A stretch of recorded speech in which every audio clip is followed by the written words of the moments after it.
Wow, how you been doing, Logan? I'm good, man. Always, Yeah, always.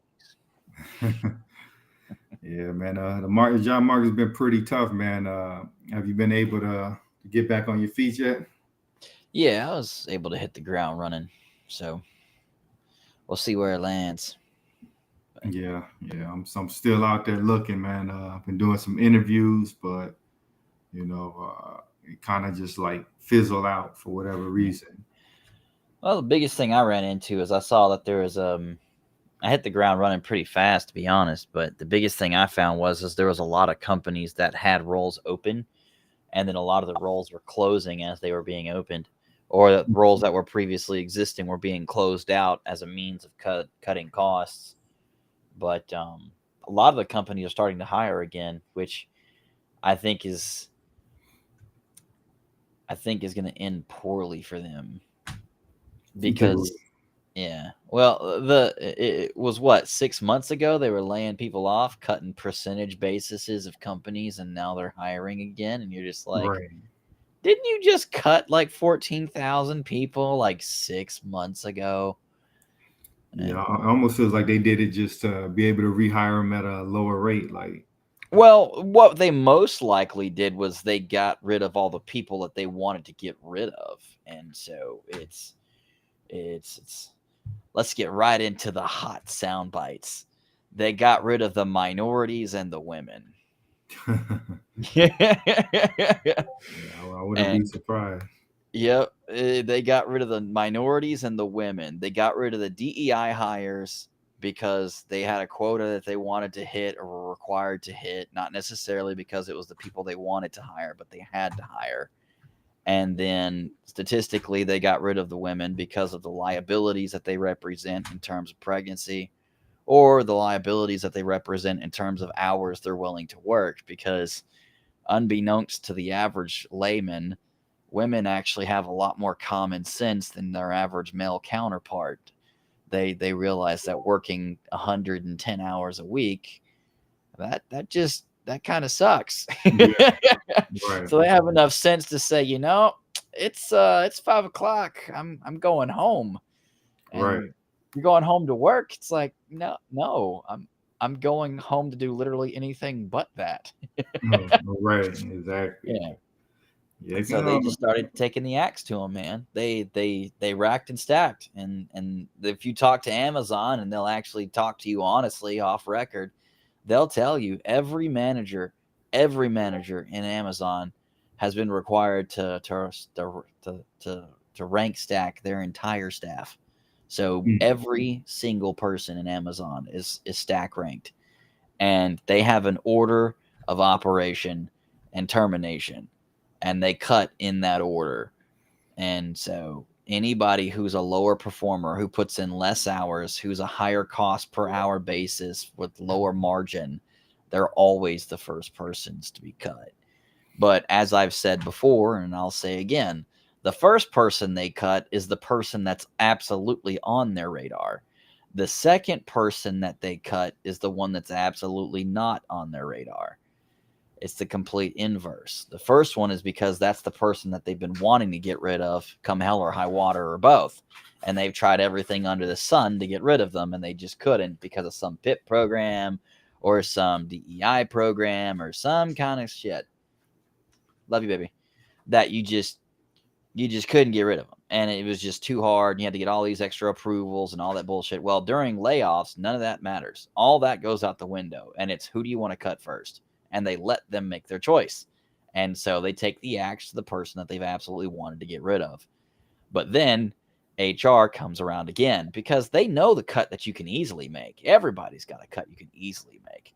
It's the cut that's going to be hard to make that nobody wants to make. And that's when HR comes around and says, hey, you've got 15 people on your team.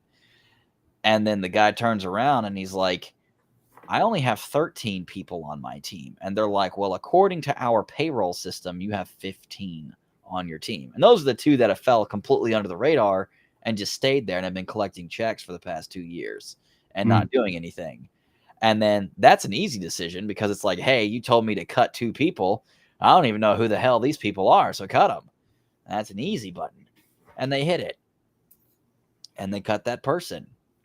And so that's an extra cut. So you go from 16 to 15 to 13. And so that's pretty easy. But then they're like, hey, we need to drop 20%. That means every team has to drop 20%. And so if you're at 16 people, that means 4. So now you got to cut one more. And that's when the stack rank comes into play. Because, okay, well, I've already stack ranked my staff because I was required to per the performance reviews. And so the next natural person to put is the person on PIP. And that's the person that's the bottom stacked ranked employee. It's the one that's not performing like the others are, or maybe they just do something that isn't that useful, or it's super useful, but only in incredibly limited quality. Yeah. Yeah, it does suck, yeah, Jonathan. It sucks immensely. But it's the unfortunate reality of what's going on right now and what's continued to go on for the past, I want to say, year and a half. And so this is why it's important, because it's building up to what's happening right now, which is all these people that were cut, not everyone, but a lot of the people that were cut, that was how the cuts were made. That's how the decisions were made. If you go on to places like Blind, a lot of the people that have been on their first and second iteration of PIP at this point, which is 90, 180 days, you'll find out that a lot of them are saying that, oh, my manager told me that I was put on PIP because I had to be put on PIP because he had to pick somebody. And so he picked me. That's actually true in a lot of cases. It's not because the manager wanted to pick you. It's that the manager was required by HR to pick somebody, because here's the low down dirty secret, which is if you don't pick somebody, the person that's picked is you. That's an automatic default. They cut you, the manager, and then they replace you with another manager, and then that manager cuts somebody anyways. And so then they get an extra cut anyways. And so it's for them, they get to lower the pay of a manager, and at the same time, they're still cutting their person at the end of the day. It doesn't matter. It's unfortunately what it is. Now, fast forward to today, now you've got all these open roles that they're hiring for, but it comes with a double-edged sword. The first being the fact that everyone in the market has tried to apply to these companies, because a lot of people were laid off that were at different companies that have applied to the current companies. And so you've got that stigma of, oh, well, maybe you were part of the layoff because, you were a department that didn't perform, or, oh, you came from a team that wasn't performing, or, oh, you came from a business unit that didn't perform, or, oh, you came from a company whose entire idea just failed and you couldn't execute it. It doesn't matter. Ultimately, the stigma is negative. It's predominantly negative. And so you've got this sea of negativity. And then on top of that, a lot of companies carry a policy to where if you've applied within the past 6 months to a year, you can't reapply. But here comes the fun part of that problem. You've got a double-edged sword now with HR. All these people that you've told no to, you can't say yes to because of company policy. And so you've got to wait 6 months to a year before they can apply again for roles. And then on top of that, to make matters worse and more fun, you've now got this stigma that your company just cut people. So why would people who are going to be great fits for the role apply to the jobs that are now open if you just made cuts? People that are very, very good at their job, the top 25 percentile, the ideal employee, they're not going to jump to a company that's underperforming as they see it, or a company that's negatively performing, such as a layoff or an options decrease, like a lot of people have seen recently, where prospects for the values and valuations were cut, or they were readjusted based on the shift in earnings potential versus earnings realizations as the earnings reports are dropping. And so all these companies that were effectively underperforming, a lot of these companies, they took major hits to their options. And so all of a sudden, where your effective comp was $400K a year, it just fell through the floor. And all of a sudden, your effective comp is like $250, and you lost $150K, or 30% of your value of what you made, because that's trapped in options. And even if you wanted to execute the options, there's a great chance your options are currently negative, because in a lot of cases, the average employee's only been working at a company for 1 to 3 years. That's the median lifespan. And so there's a great chance that your current valuation was at peak of the stock market flooded with cash. And so the market was overheated at the point, which means that your stock option strike price, which is the day that you started, is actually going to be underwater right now. So your options are worthless. And so that's no bueno. If you have a right to buy, for people who don't understand, if you started on, we'll say 8/1/21, so the month of August, the first day of August in the year of 2021, and the strike price at the time, or the current market daily price for that day, was $450 for, we'll say, Nvidia as an example. Not that this is an Nvidia issue, but just as an example. So your option would have a strike price of $450. So that means if 10 years from now, Nvidia's stock price is worth $1,000 a share effective to the current date, you would be able to buy the share at $450, but then it would be able to sell for $1,000, and you'd carry a really hefty profit for that. And that's the wonderful thing about options. The downside that is if the price goes way down, like we'll say right now is at 300, your strike price would be 450.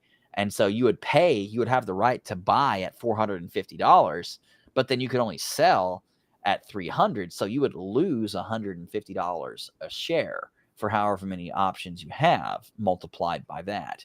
And that's how much money you would effectively lose. But since that option isn't anything that's worth anything, it's effectively a worthless option. So you wouldn't execute your option. But if a lot of your either your equity was trapped in that, or in a lot of cases, they had options. If your options are trapped at some kind of situation like that, then the entirety of your additional, I guess, total comprehensive comp package would effectively be worthless. And so you've lost an astronomical amount of money. And so that's also bad news bears. But that's the double-edged sword that they're looking at right now is okay, well, what's the comp package structured like? And so when you start looking at companies that pay all cash, companies like Netflix, companies like I want to say OpenAI. OpenAI has a lot of cash right now. I'm seeing a lot of cash offers. There's a lot of yeah. Oh, Jonathan asked another question. Yeah, what does it mean for us junior devs trying to break into the industry? Oh, you're host. Yeah, you're totally host. In terms of options and stuff, a lot of the jobs are gonna be based on your skill sets that you have. There are particular skill sets right now that are extremely hot topics. AI is one of them. For the right AI skills, you're looking anywhere between 600 and 1.2. And so that's one of the spaces I'm hunting in right now. I'm picking up a lot more AI skill sets. I'm actually about to drop probably 40 grand on a new rig with a new monitor setup so that I can do a dual 4090, so I can run probably an 8B Llama uncompressed, or I might do a dual compressed so that I'm running two Llamas simultaneously, so I can do an ANN type implementation of a Llama, so I'm gonna call it the dueling llamas, or battle of the llama. It'd be amazing. It'd be fun. They have them like play banjos at each other or something. I don't know. We'll figure it out. I had too much fun at DEF CON. I really spent way too much time in the AI village. You think junior developers are screwed, or is it just for the most part? A lot of the skill sets that they've picked up, a lot of the markets are shifting away from. And so a lot of the skill sets that you're looking at right now are unfortunately not what people are hiring for. It is what it is. So it's been a massive amount of turn because people are more focused on output, performance, capacity, products that are market fit, that are already revenue positive. They're not really looking at things that are new and innovative. So a lot of the newer languages that are typically the hot buttons for devs to learn, because that's where all the new buzzword bingo is, unfortunately, those are the first things put on the chopping block during any kind of tightening sessions that we're looking at right now. So any kind of new project with any new whiz bangs or new features, or new language things, anything that's difficult to hire for, anything that's more expensive to hire for, anything that's more costly to source to hire for, any of those effects, it's going to dramatically increase the likelihood that the project's just going to be chopped. And that's assuming the project is already revenue positive. If it's not revenue positive, it's just going to be frozen completely. And that entire project's going to be terminated, or it's going to be frozen. And and man hours are going to be pivoted to other projects in the interim. And you're seeing that across the board at a lot of places. T-Mobile was one of those. They just cut 5,000 people today. And so it's just another round of we're freezing new projects, we're freezing new capacities, we're freezing new technology. It's everybody. It's not, a specific vendor. It's not any in particular company's fault. It's just at this point, so many companies are cutting things that. What's the best way to put this? Think of the economy like a Fibonacci sequence. It's the easiest nerd way to put this. Every consecutive cut that a company makes, the following company has to make an increasingly greater cut of some significance. Maybe not in terms of a perpetually increasing, but it's an effective diminishing returns construct where if I cut 5%, you have to cut 5%. You have to cut 5, maybe 6, 7, 8, 10, 12, 15. Eventually you hit that diminishing returns, but here's the problem. Your circle keeps getting wider and wider and wider, and it just keeps getting wider and wider and wider. And that continues to grow at a significant pace, much closer to the actual Fibonacci true sequence. And what ends up happening is the entire ecosystem of the tech industry that eventually branches out to every other industry gets consumed in that chaos. Because if I'm an employee at a company, like there's a lot of support infrastructure that goes into keeping me on board. You have to have staff to maintain my HR packets, to maintain state compliance, tax compliance, unemployment compliance. There has to be sysadmins to manage the systems that I have to use. There has to be administrators and engineers to build out the infrastructure so that I can operate on top of it. In regards to development, there has to be DevOps environments and infrastructure, QA testing. All these things are support and auxiliary players to the primary revenue generating sources. And as you cut these things out, and as you shrink and shrink and shrink and shrink, the necessity to have those players also shrinks. And then eventually that expands beyond just the scope of your company. Because you got to think about it from this way. If T-Mobile just cut 5,000 people, there's a great chance that there's a lot of companies that support T-Mobile in its operations. If T-Mobile just cut a significant portion of its staff by percentage basis, T-Mobile doesn't need as many, we'll say pagers. It doesn't need as many laptops. It doesn't need as many cleaning staff. It doesn't need as many HR people for putting together payroll. It doesn't need as many lawyers.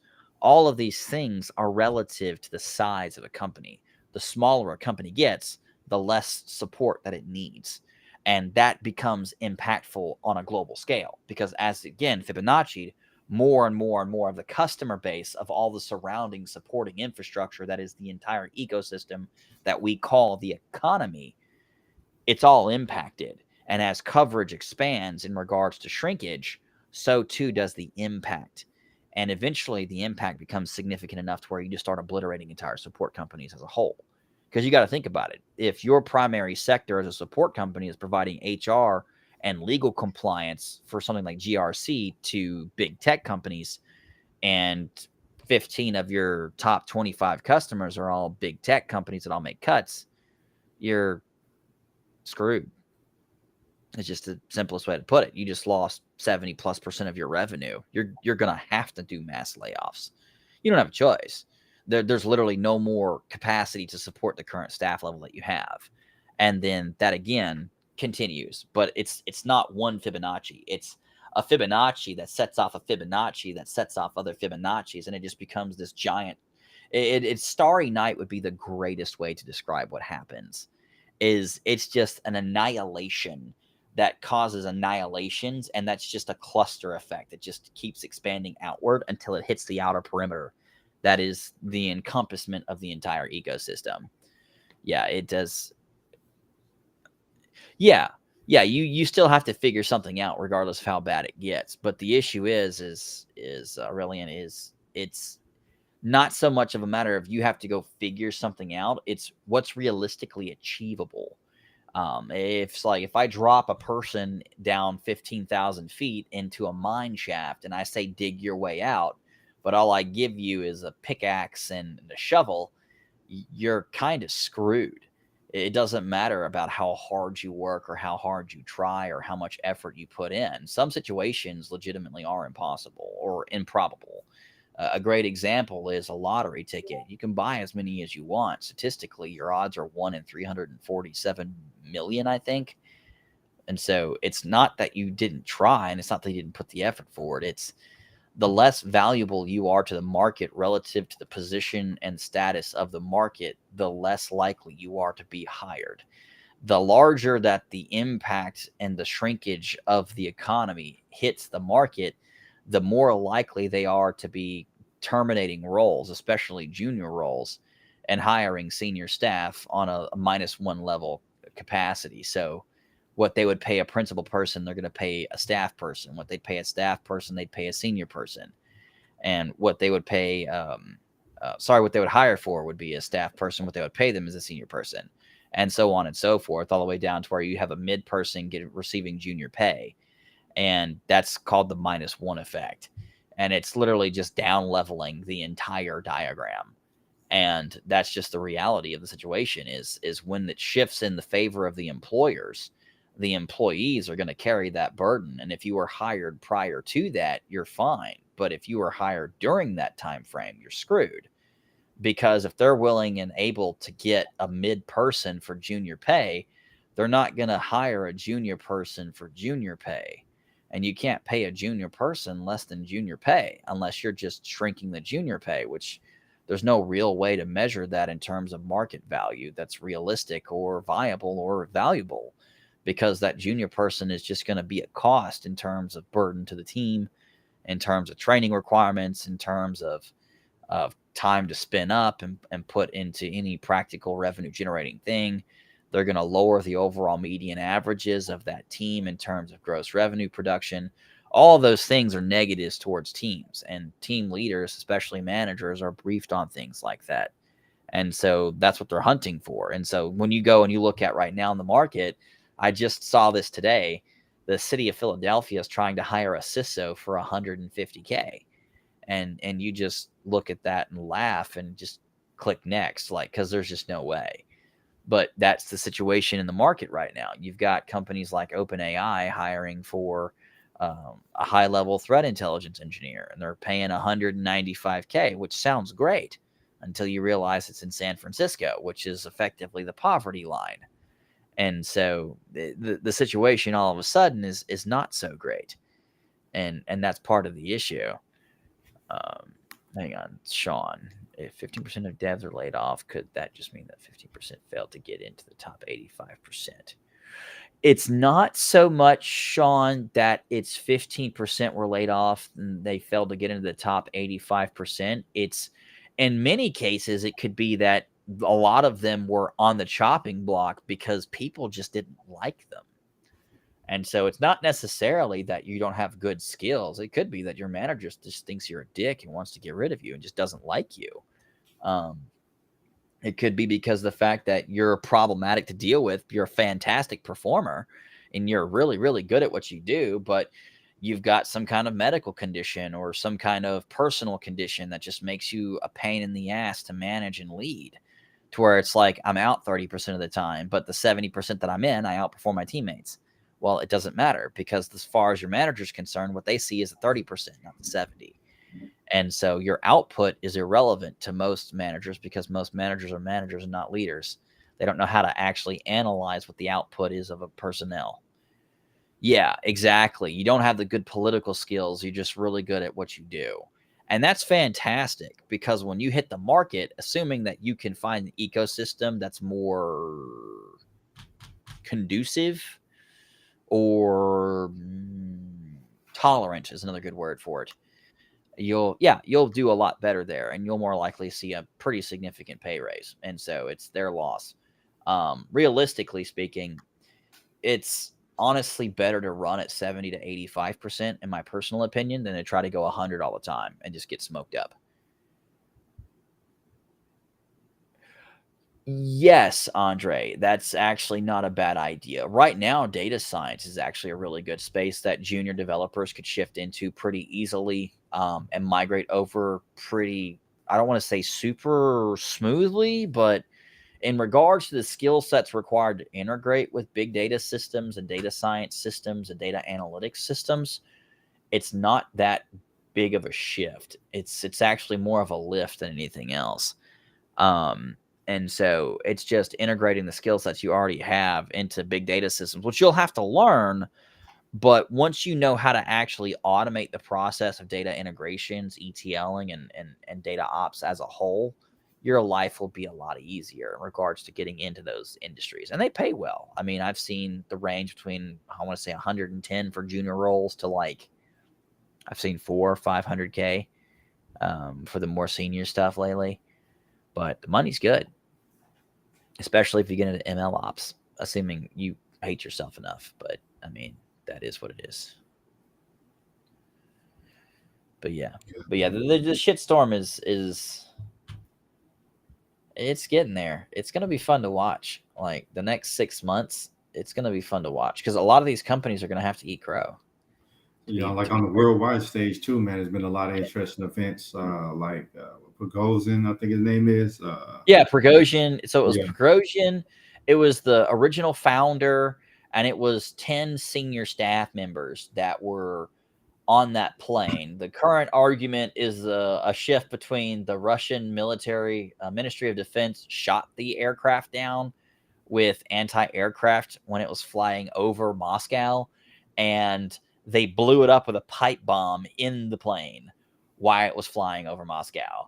And so either way, no one's arguing about who blew it out of the sky. The only argument is how they blew it out of the sky. And the only way that that could go one way or the other, and the reason why it's relevant is one could argue, hey, we saw a plane, it flew in our no fly zone space, so we shot it down. Versus, yeah, we put a pipe bomb on it because we intended to blow that aircraft up. And that was the concern, is the FSB/KGB was the one who put the pipe bomb on the plane itself. And so that would be a direct assault, and that would almost exclusively point directly to Putin. And it was Putin who absolutely killed him on purpose, versus it was, yeah, some idiot over at whatever, blah, blah, blah, saw the plane, didn't know what the hell they were doing, just saw an airplane flying in a no-fly zone, so they shot it down. And so given the fact that they've shot down, I want to say 2 or 3 of their own helicopters and 2 or 3 of their own planes, within like the past week or so, one could make the argument from that perspective that just sheer incompetence shot the plane down by accident, versus if you put a pipe bomb on a plane, you didn't shoot that down by accident. That was intentional. And that's the only argument that remains to be solved. And the reason why that's relevant is because PMC Wagner, the company, as a company, has responded and said that if it's proven that Russia destroyed the airplane intentionally, they are going to invade Moscow. And so now Putin will have to fight a war on his own territory after they probably ravage their way through Belarus. They're pretty much only long-standing ally in this shit show. And then from there, they absolutely, PMC Wagner will level Belarus. That won't even be a fight. That'll be pretty much like waking up and slamming down a Red Bull and walking out the door. And then after that, it will be effectively turning Moscow into a bulldozer by going from region to region.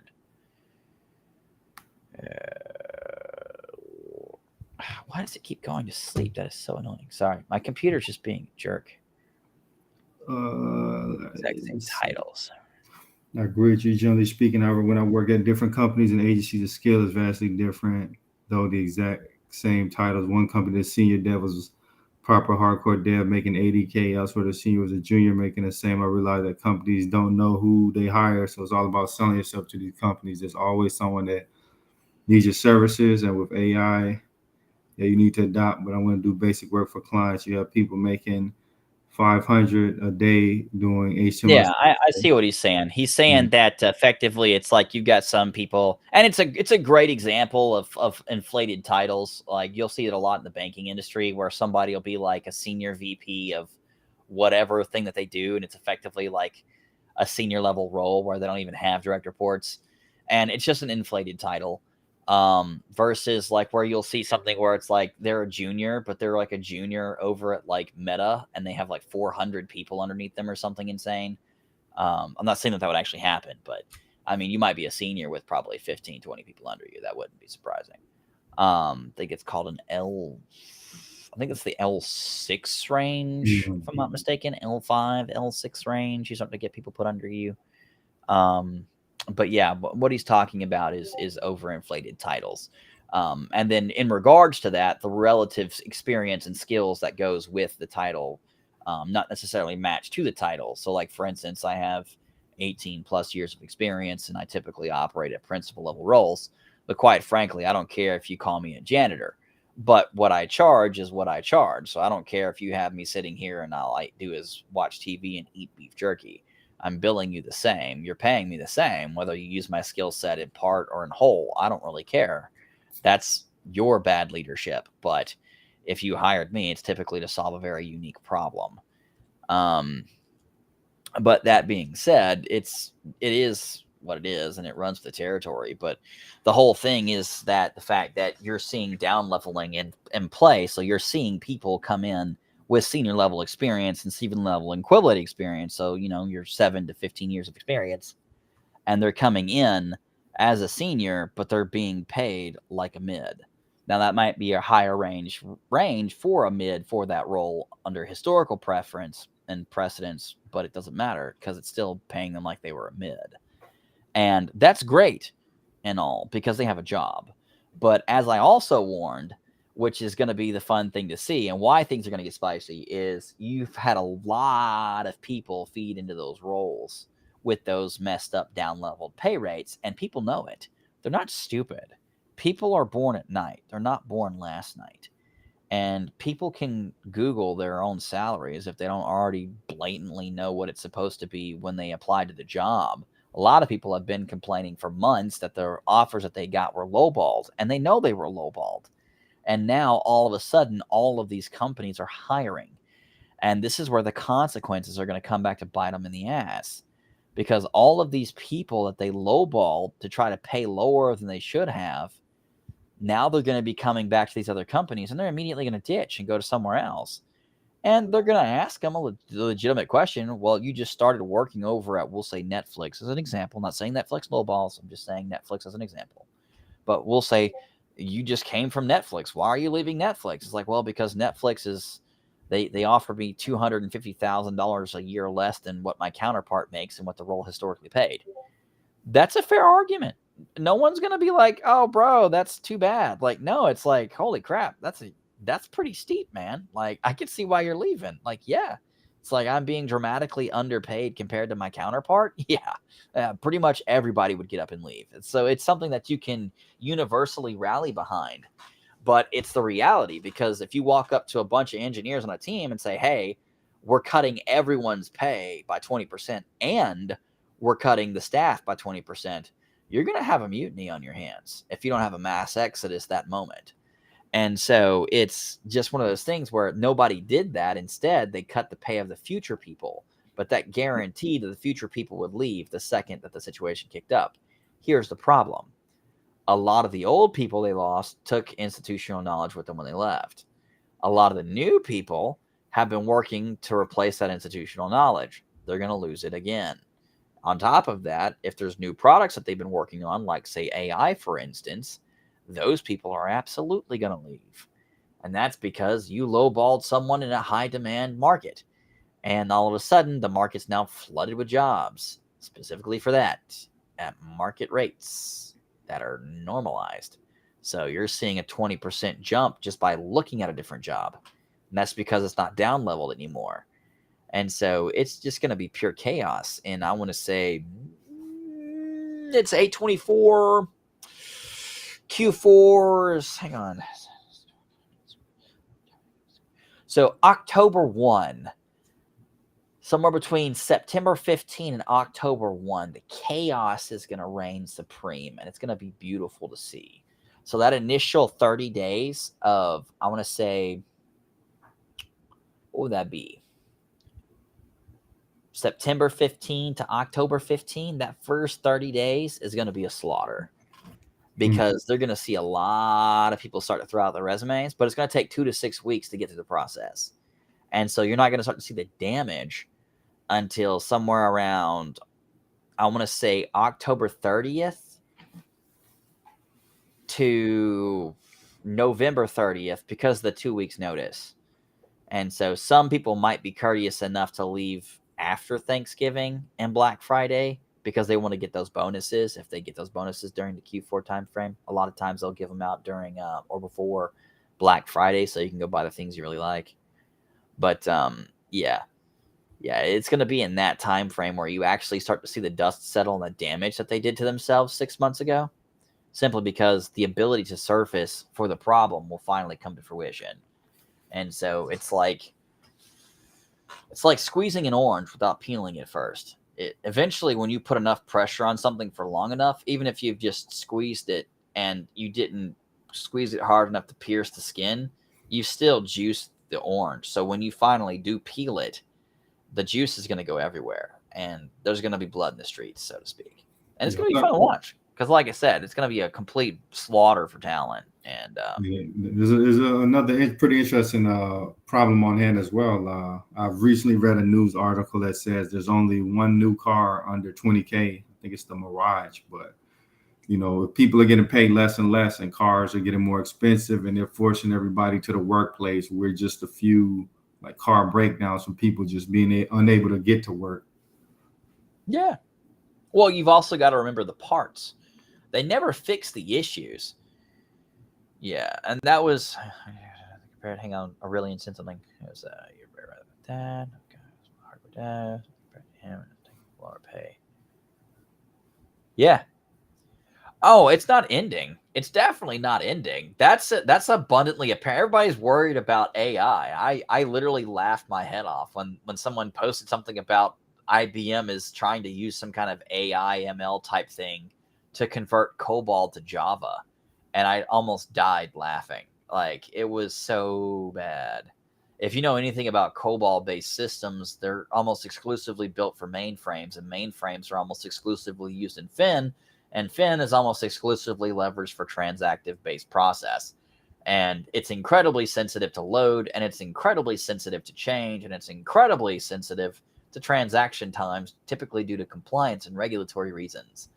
And Java just doesn't stand a snowball's chance in hell of meeting the load requirements to meet or exceed the COBOL load on an equivalent basis to scale.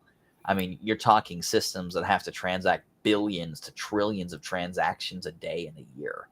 Like, Java doesn't stand a chance. It's going to be slaughtered. The back out plan is going to be fun to watch. I actually think there's a new golden age coming because it's the developers that's really going to know how to talk to the AI and interpret the results. So, effectively, it won't be AI. Everybody, because I've had enough time to play with it and really, really work with it. A lot of people have a lot of hope about AI and all the cool things that AI does. The biggest issue, I see your question, Sean. We'll get to it in a second.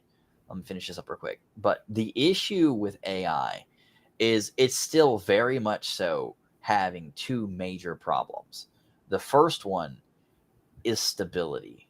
AI systems are extremely unstable, and they have to be built and rebuilt, built and rebuilt, built and rebuilt. You could have an engineer that just gets bored one day and starts messing around with it to screw it up. A perfect example was I was messing with Llama over at DEF CON. I convinced it to think that hamsters make $12.50 an hour. Clearly, there's two major problems with that. One, hamsters don't make $12.50 an hour. Two, hamsters don't work. But yet, if you asked it the question after I had my fun with it, it literally believed that hamsters make $12.50 an hour. But that's the problem with AI. It's one very simple thing. If you just know what you're doing and you have any fun with it at all, Like, it's just going to go completely haywire and go off the rails. And that's part of the issue. So you have to reformat it and rebuild it over and over and over and over again, which doesn't sound like a problem at face value until you realize how big 8 billion different pieces of information is, how big that is in terms of matrices, and how long that takes to deploy. You're not talking about something that fits on a flash drive. You're talking about something that has to fit inside of a cloud environment because the storage capacity is so insane. I mean, you're talking massive amounts of compute, massive amounts of storage, sophisticated networking. It takes a lot to build and rebuild those. And thankfully, you only have to rebuild the models, but that still takes a long time to reconfigure, recompile, and redeploy. Like, it's a lot of work. And if you bust it up, you got to do it again. And it just is what it is. The second major problem is cost for hardware and availability.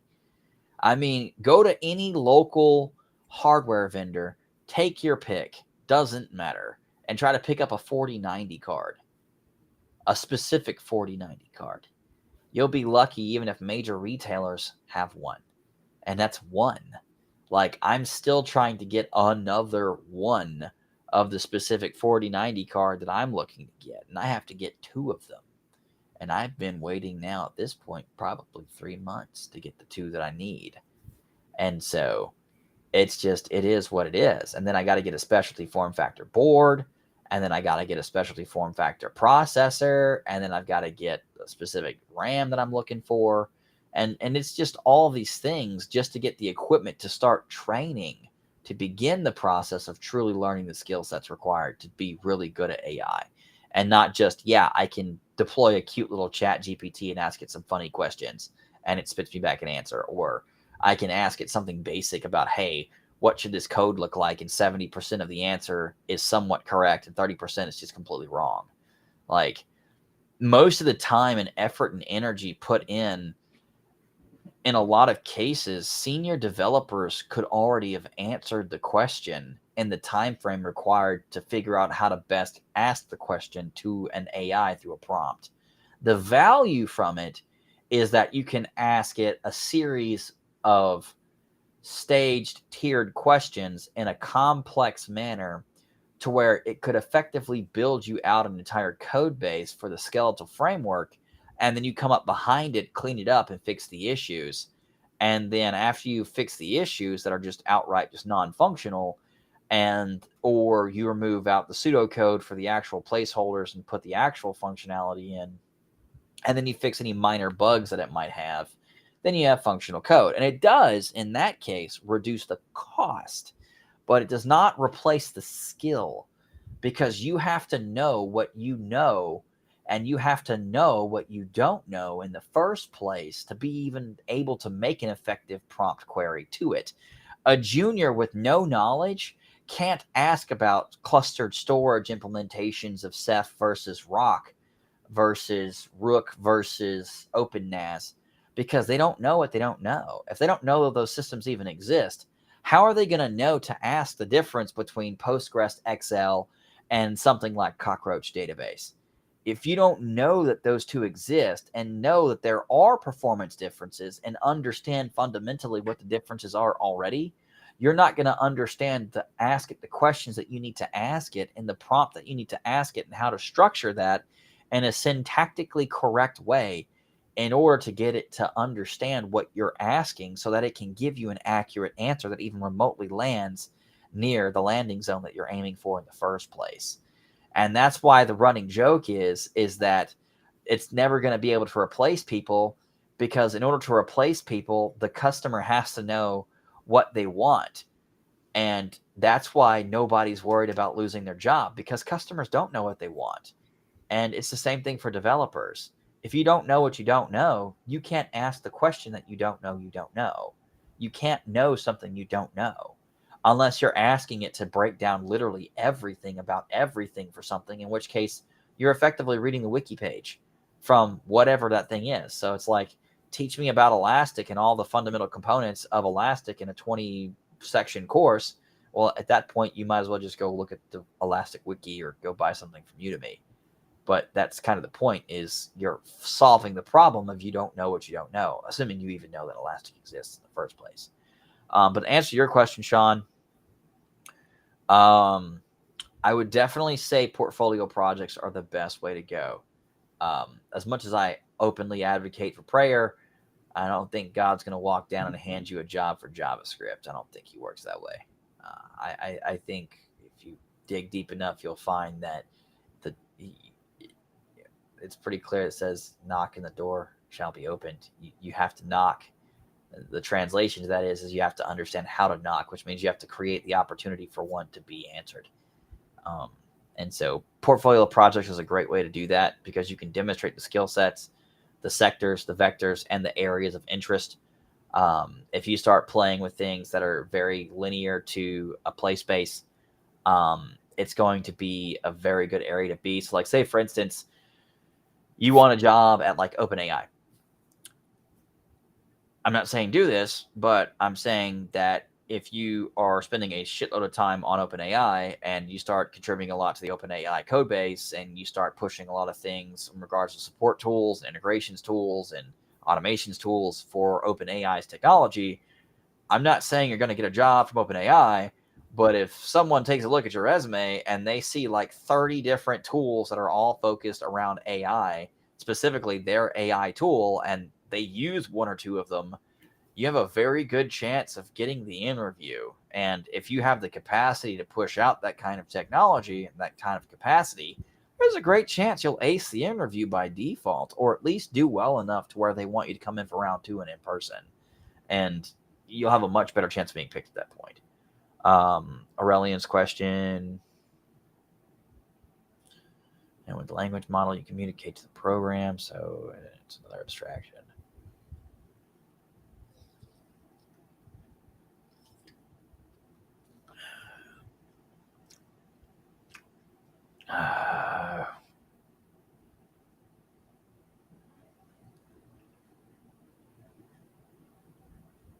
Sorry, I'm gonna throw that again. That's my brain. It's a lot to wrap my around. What if you have a book, a manual, how systems work, and with language model you communicate to the program? I almost feel like that's like 4 pieces that are concurrent thoughts running in parallel that aren't necessarily converged, I guess is a good way to put that. I feel like that's 4 pieces. Am I wrong here, Kevin? Am I wrong here? One from Aurelian. That seems like it's almost multiple pieces. So you've got one with a book where the manual studying how the system works. So it almost sounds like some kind of like tutorial system, or KB, or knowledge base, for people who don't know what that means. And the language model you communicate to the program. So the language model effectively has some kind of like back-end GPT portal accessing and analyzing, and it has cached the information from, I guess, this book or manual of some kind, or manual of manuals, a library of manuals, and then that information is cataloged for it to reference, and it's an abstraction away from having to read that book. Instead, you just ask a system. So it's a chat GPT component effectively. And then we have language models connected to the AI to best decision on what to change. So it's making recommendations based on whatever it's seeing. So it's like some kind of code change or a system design change thing, which those both exist, by the way, already. The first one also exists. It's called Private GPT. It's on GitHub. You can look it up. The other 2 are also on GitHub. There's a shitload of OpenAI pieces and AI pieces in general out there if you take the time to play with them all. That's why I recommend portfolio projects, because you can MacGyver a lot of shit together. I actually was just building a deep fake for a client of mine today, and it was pretty fun. So like in terms of portfolio project, do you recommend like they just create something that they just start up, or should they actively like kind of like seek a client and kind of do free? I would say this, and I've said this for the longest time: pick a top 10 and top 25 companies that you would absolutely love to work for, and companies directly parallel to those companies. So like, say, for instance, if your dream company is ZeniMax, because you just absolutely live for ESO and Elder Scrolls in general, and you want to work either on Elder Scrolls Online through ZeniMax, or you want to work on the new Elder Scrolls 7, I think Skyrim is 6, then you want to work with Bethesda. But you also want to add companies like Ubisoft and companies like King and companies like CD Projekt Red.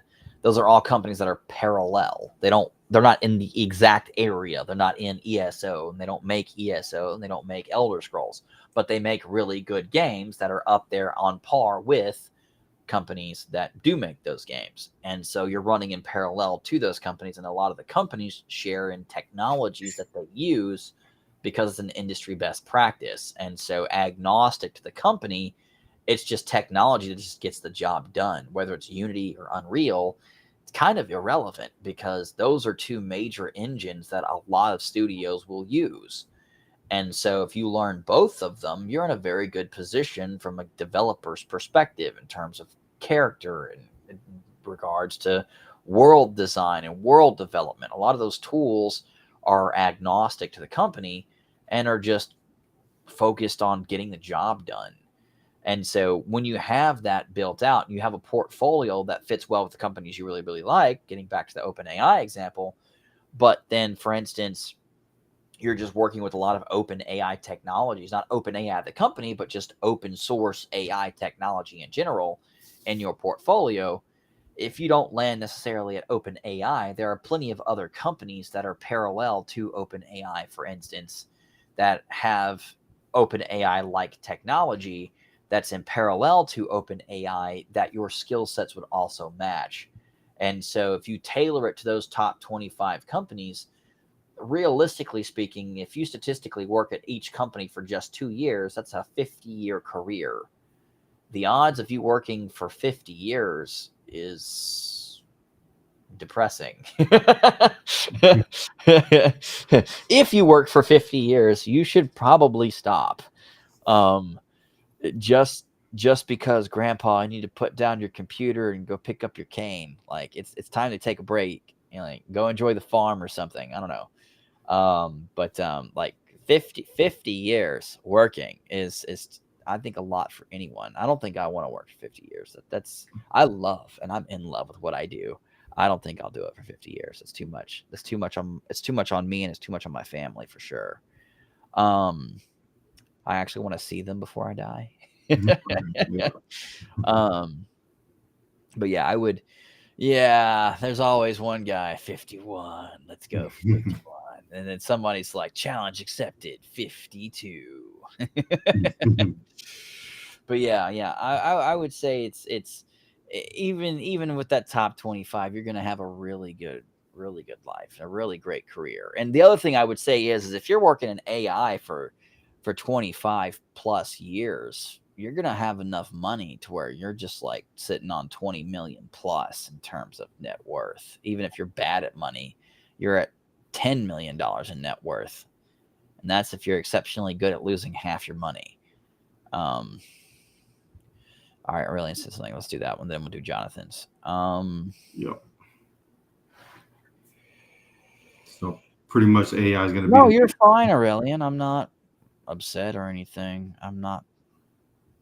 You know what? I might just no, I'm kidding. Add beef jerky and San Pellegrino discovery from a friend of mine. Those are really sparkling good. Water.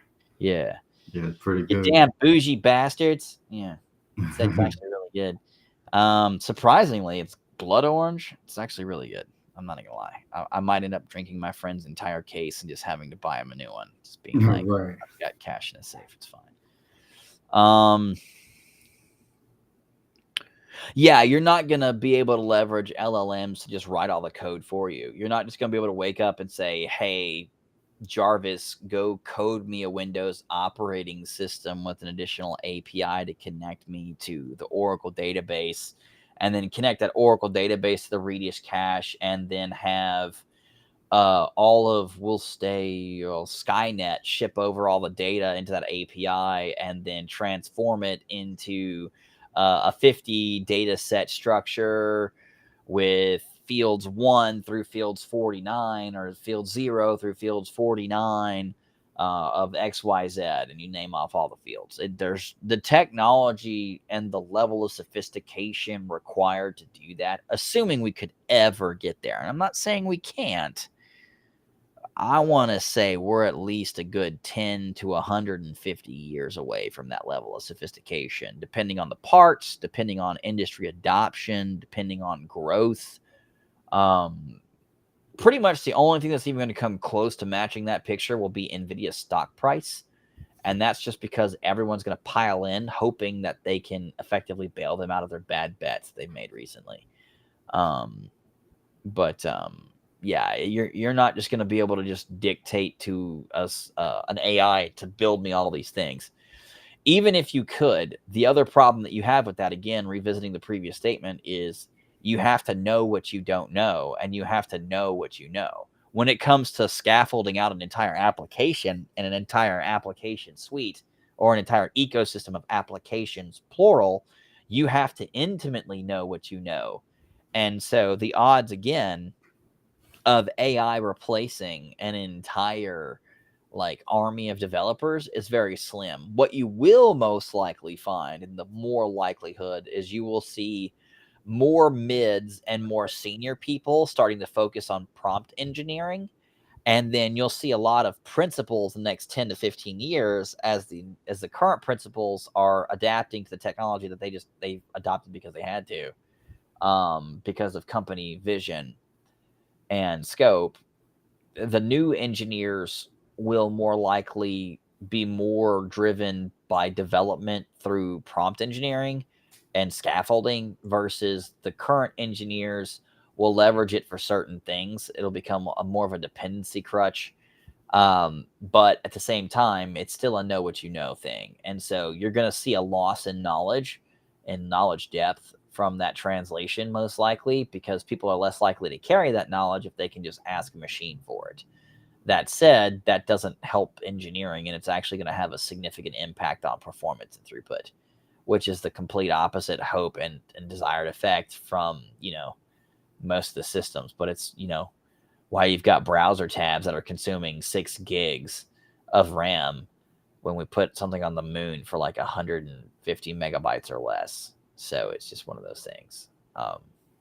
As efficiency becomes less critical, it gets a lot less focus. It doesn't mean the costs go down. It just means that the capabilities and capacities do. But Jonathan's question. So if you're looking for a candidate or a potential hire, where's the ideal place you would start looking, and what would these candidates need to have to showcase before you decide to interview them? That's a good question. It depends on where you're at. It depends on what team you're on. It depends on what the objective of the team is. A great example would be a Navy SEAL. Guy's really good at shooting people. It's just kind of what he does. Don't think he's going to make a very good surgeon. He might make a pretty good construction person, though. Make a great guy on bomb squad or SWAT. But in terms of fit, it's just, you got to focus on the vision. What is your goal? What is your purpose? Again, it gets back to the previous statement of having your top 10 and top 25 companies, because you have to fit their image, not the other way around.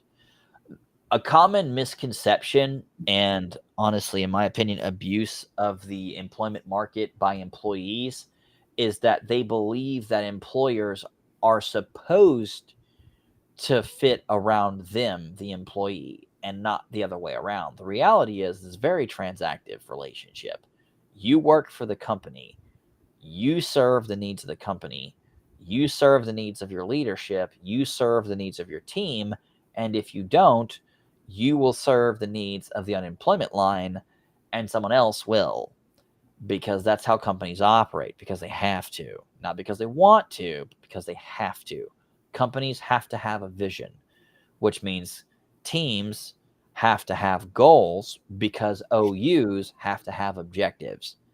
And so it goes from vision to objectives to goals to achievements to goals being accomplished to the entire collective objective after objective after objective being cleared to where you reach the overall end state vision. Now, that vision may be fluid because markets change rapidly. And in many cases, you'll see things being bolted on after the fact. Well, that's because a year and a half ago, no one cared about this buzzword bingo. And then a year and a half later, everything from EDR and XDR is all the rage. And it just is what it is. It has nothing to do with it actually being a missed objective or a missed vision. It literally didn't exist as a concept that was mainstream to any consideration a year and a half ago, and now it is. And so vision will change. And because vision will change, objectives will change. There will always be a lag. And so in a lot of cases, you'll also see that the objectives for a team doesn't match the objectives for the OU, which doesn't match the objectives for the vision.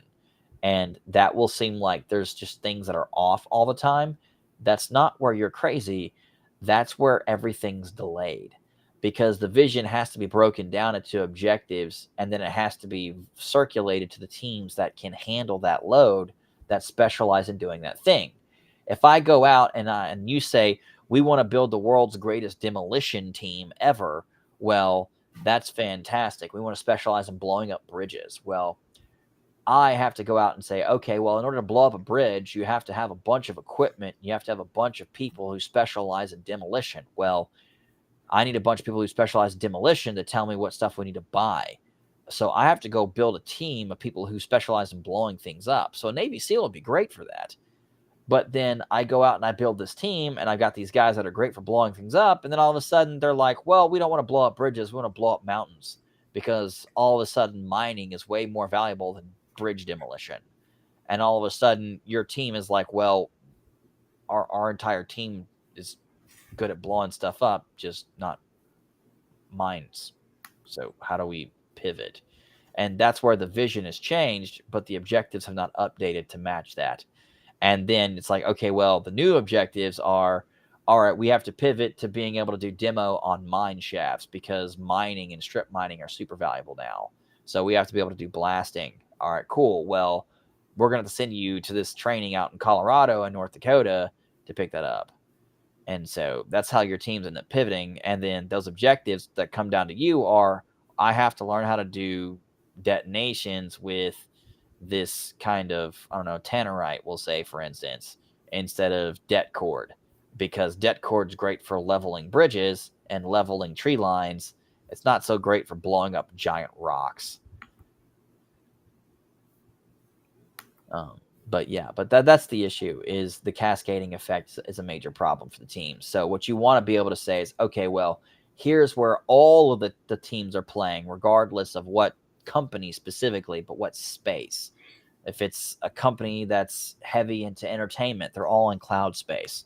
So if you go and learn cloud technologies and caching systems and the ability to do content delivery networks, you're going to be in a great position as an engineer, regardless of which one you land at. But that should help you to scope out those skill sets. Look at what everyone, all of the top 10 and 25 are hiring for.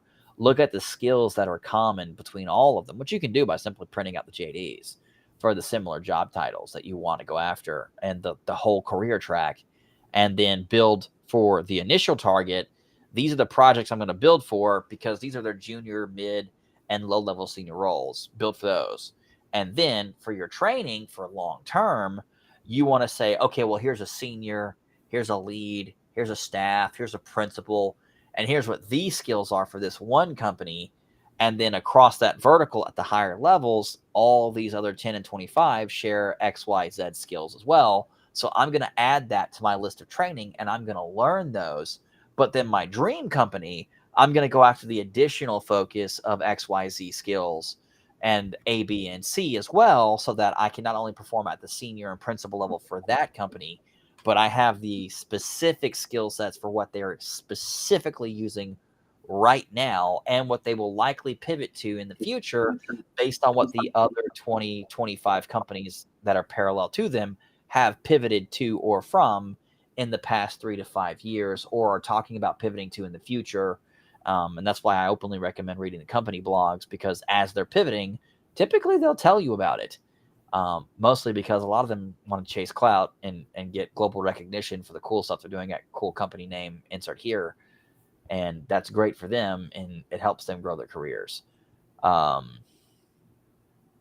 Aurelian's question, theoretically, you can get an AI like that, but it'll take a while to perfect the self-learning. Oh, God, yeah. This is 100% marketing play. They're making more money from the raises than they are from the technology. Like, you've got companies getting spit like hundreds of millions to billions of dollars in VC money right now because AI is the rage. Like, you've got NVIDIA that's projecting to clear $1 trillion market cap. To quote the gold rush, the people who made the most money weren't the miners. It was the people who sold the pickaxes. And so that's why I'm buying call options for NVIDIA. They're selling the digital pickaxe known as the graphics card. So the cards specifically with the CUDA cores, the NVIDIA cards. AMD is still lagging, bro. That makes me sad. Sean, you're welcome, Jonathan. OMSCS, MSCS, the Masters in Computer Science at Omaha. You know what? I'm just going to butcher this for fun. You're at the Omaha Maternity Science Control Space. Yeah, because you gave an acronym without breaking it down. Therefore, you are punished. Minus 10 points to Shenandoah. Let me see this thing. Give you a significant enough advantage. No. College degrees do not give you a significant advantage. Georgia Tech, holy shit, you're in a top 20 school. Just graduate. Literally just graduate, and you'll have a job. You, sir, you punched in a cheat code. You cheating bastard.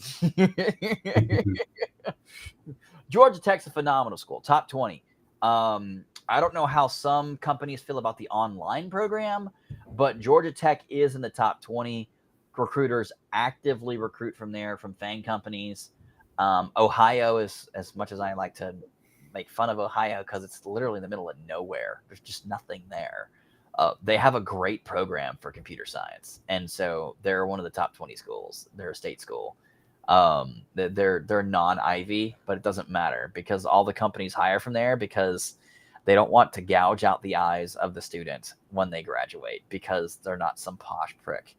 To put it very bluntly, let's just say that dealing with people from Ivy League schools makes you want to take a long walk off a short pier. They just have a personality of, a cactus that explodes regularly. A shrapnel cactus or something. I don't know. But yeah, Georgia Tech's a good school. Go ahead and graduate from there. Still build a portfolio because they're going to actually expect more from you, not less, because they have a standard expectation from that school. If you don't make it in the top 50% of that school program, you are screwed. So just recycle yourself back through until you can graduate top 50%. That's just the best thing that I can give you in terms of advice for that. Do not graduate in the bottom 50% because you don't stand a snowball's chance in hell. Really. You probably definitely gained some perspective on this as well. It's good to hear about this stuff from someone like yourself. I saw some companies do simple algorithms and call it AI. Oh, don't get me started on the ambulance chasers. Oh, I hate the ambulance chasers. The ones that'll just, they see that everyone, this happens with every trend. So I want to warn everyone about this. It happens every single time like clockwork. There's some new buzzword. It doesn't matter what it is. Insert 3 to 5 company names. Doesn't matter who they are. It's completely irrelevant. Doesn't matter if they've specialized in it for 15 years and they've got they brought an army of space marines from 16 colony planets, and you have a toaster and a roll of duct tape. You are going to say that your XYZ is just as good as theirs because you want to raise money And the tier 1 funds have already bought into these companies, and so they're not going to buy into a competitor and fund money into a competitor because they're guaranteed to lose money. So they want to pour all their resources into the ones that they're going to bet on. They're going to have their betting horse. They might buy into 2 or 3 of the same and just cross-pollinate across those 3. But then the tier 2 and the tier 3 and the tier 4 funding sources are going to dump their money into the other horse because they're hoping that they can make their money because the other one was already filled up. They don't have a chance to fund then that one because it's already been fully funded. It's actually been oversubscribed by like 600% because blah, blah, blah.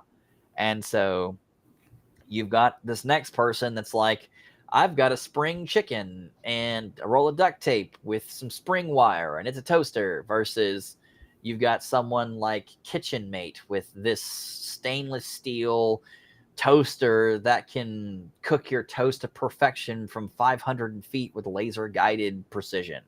And then it'll draw you a smiley face while doing it. Like, it's just, this happens every single time. And AI is definitely not going to dodge that bullet given the billions of dollars being thrown around and evaluations just skyrocketing. Most of the algorithms are actually open source. Many of them are not proprietary. They're actually just some stupid AI bolt-on vaporware bullshit with a wrapper that's sitting on top of some kind of GPT that they literally downloaded from GitHub. And that is their AI. And it just makes you want to go buy a 50-gallon jug of water from Walmart with a nice plastic table and some pillowcases and just have a very long conversation with someone. It's just, it is what it is. Yeah, it's just, yeah. And then a lot of them aren't even true AI. It's not even a real implementation. It's been historically the problem for a long time, is the AI for the past 10 years hasn't actually been AI to any extent whatsoever in reference to like the construct of ChatGPT.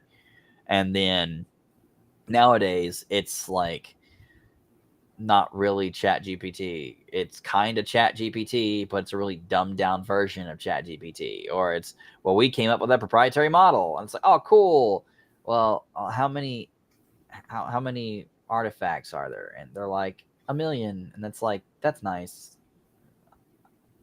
I can fit that in my Pellegrino can.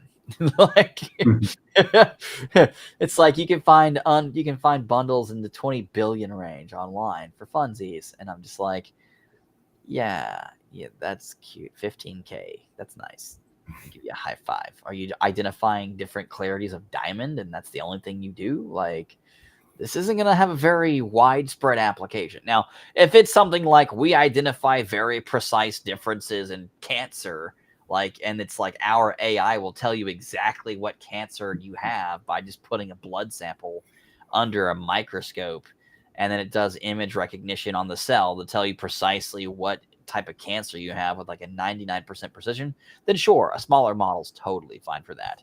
But otherwise, they're all dumpster fires.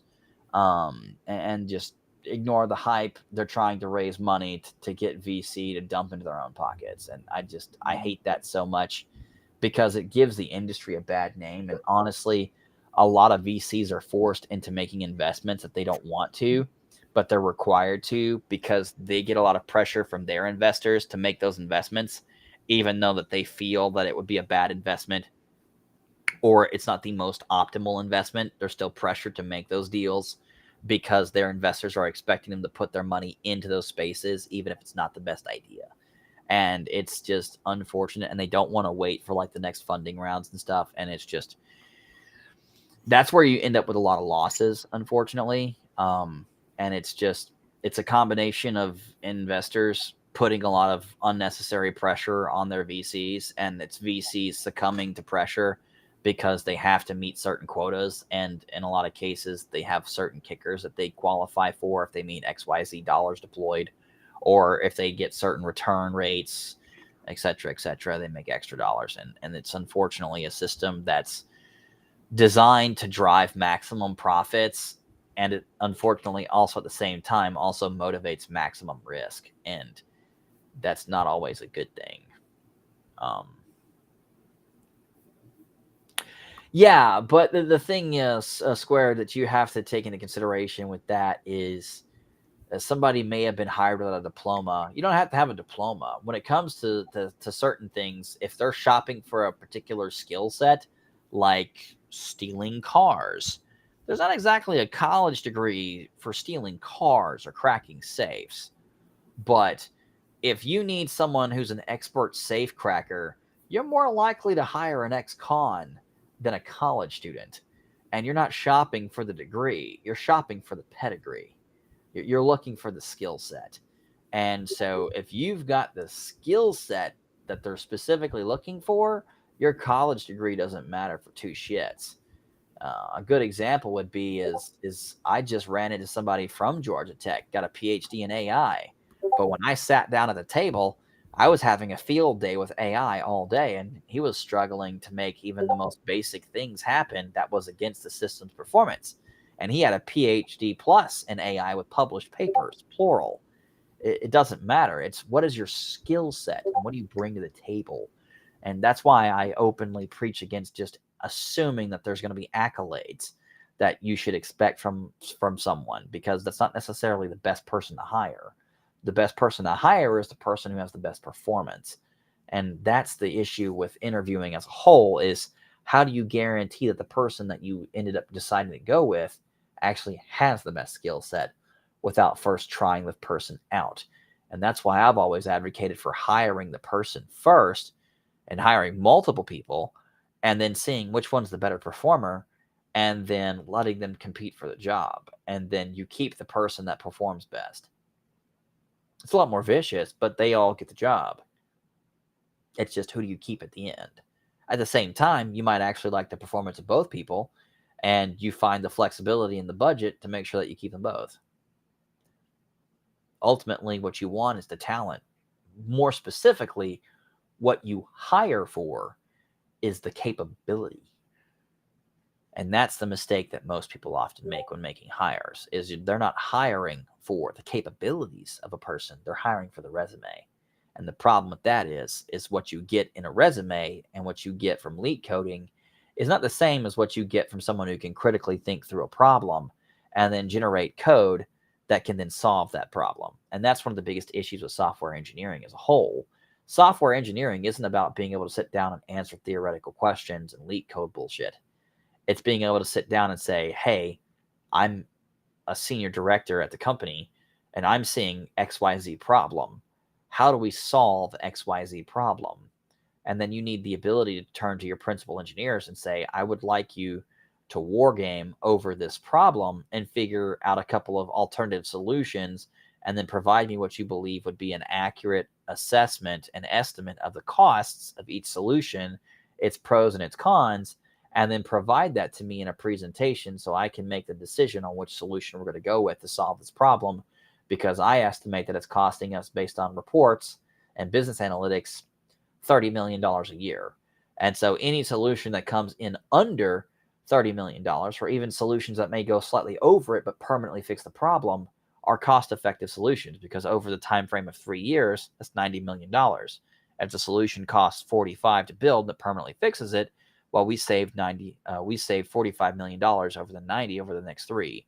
The next 10, it's 300 million versus 45 to build. So it's 10% of the costs to save the other 90%. It's a great savings, depending on how long we project the problem to exist for. But those are all things that you got to take into consideration. And that's again, one of the big issues is the breakdown and understanding of how things actually work versus how they're practiced. A great example would be putting a square on a wheelbarrow. I mean, it looks great.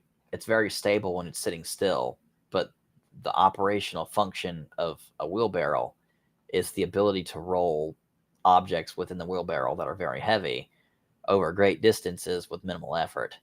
And that's why the ideal wheel is round and not square. So that's the difference between practical and theoretical.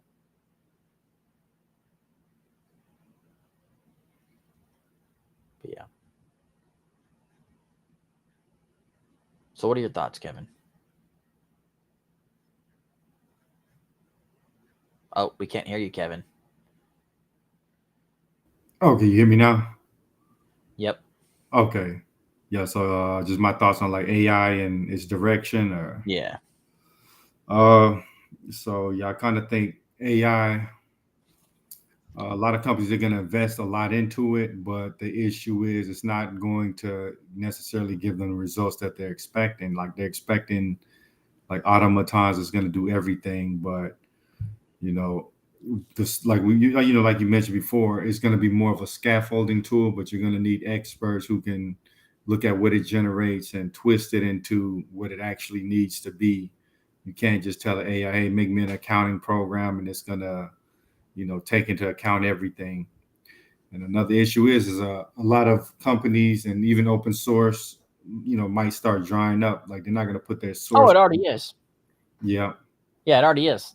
Companies all over the place are already cutting off OpenAI and its access and web crawling all over the place because they're trying to force them to pay for the data. yeah, Because and this is why, again, I recommended data science and data engineering to begin with. Ultimately, at the end of the day, push comes to shove, rubber meets the road. If you walk over to an AI and say, give me the entire schematics of every floor required to have a complete Dyson sphere, it has to know what every capacity component floor and ideal design layer looks like. Scaffolding, infrastructure, the bolts, the length of the plating, how many plates, how many floors, how many support bars, how many support beams, what's the tungsten layering going to look like to keep the sun from just liquefying everything inside instantaneously? How do you cool it? How do you heat it? How do you electrify it? All of these things. Somebody has to put that data somewhere. yeah, Somebody has to have that information already. The data is the value. What OpenAI is selling is nothing more than an integrator that's providing information as a service. We've reached a different kind of IaaS. It's information as a service, and the data is the real value. If you control the data, you control the system's information, because you have to remember the other big thing that AI keeps telling people is our information is as of June 2023. If your data set is June 2000, do you really trust the data? Do you really trust the feedback? Do you really trust the answer? Sure, it may be the correct answer for your code compilation, for your code correction, for your code implementation for Java 5. Aren't we on Java like 50 bajillion now? Like, all these things are going to be predicated on the time frame in which the data was relevant.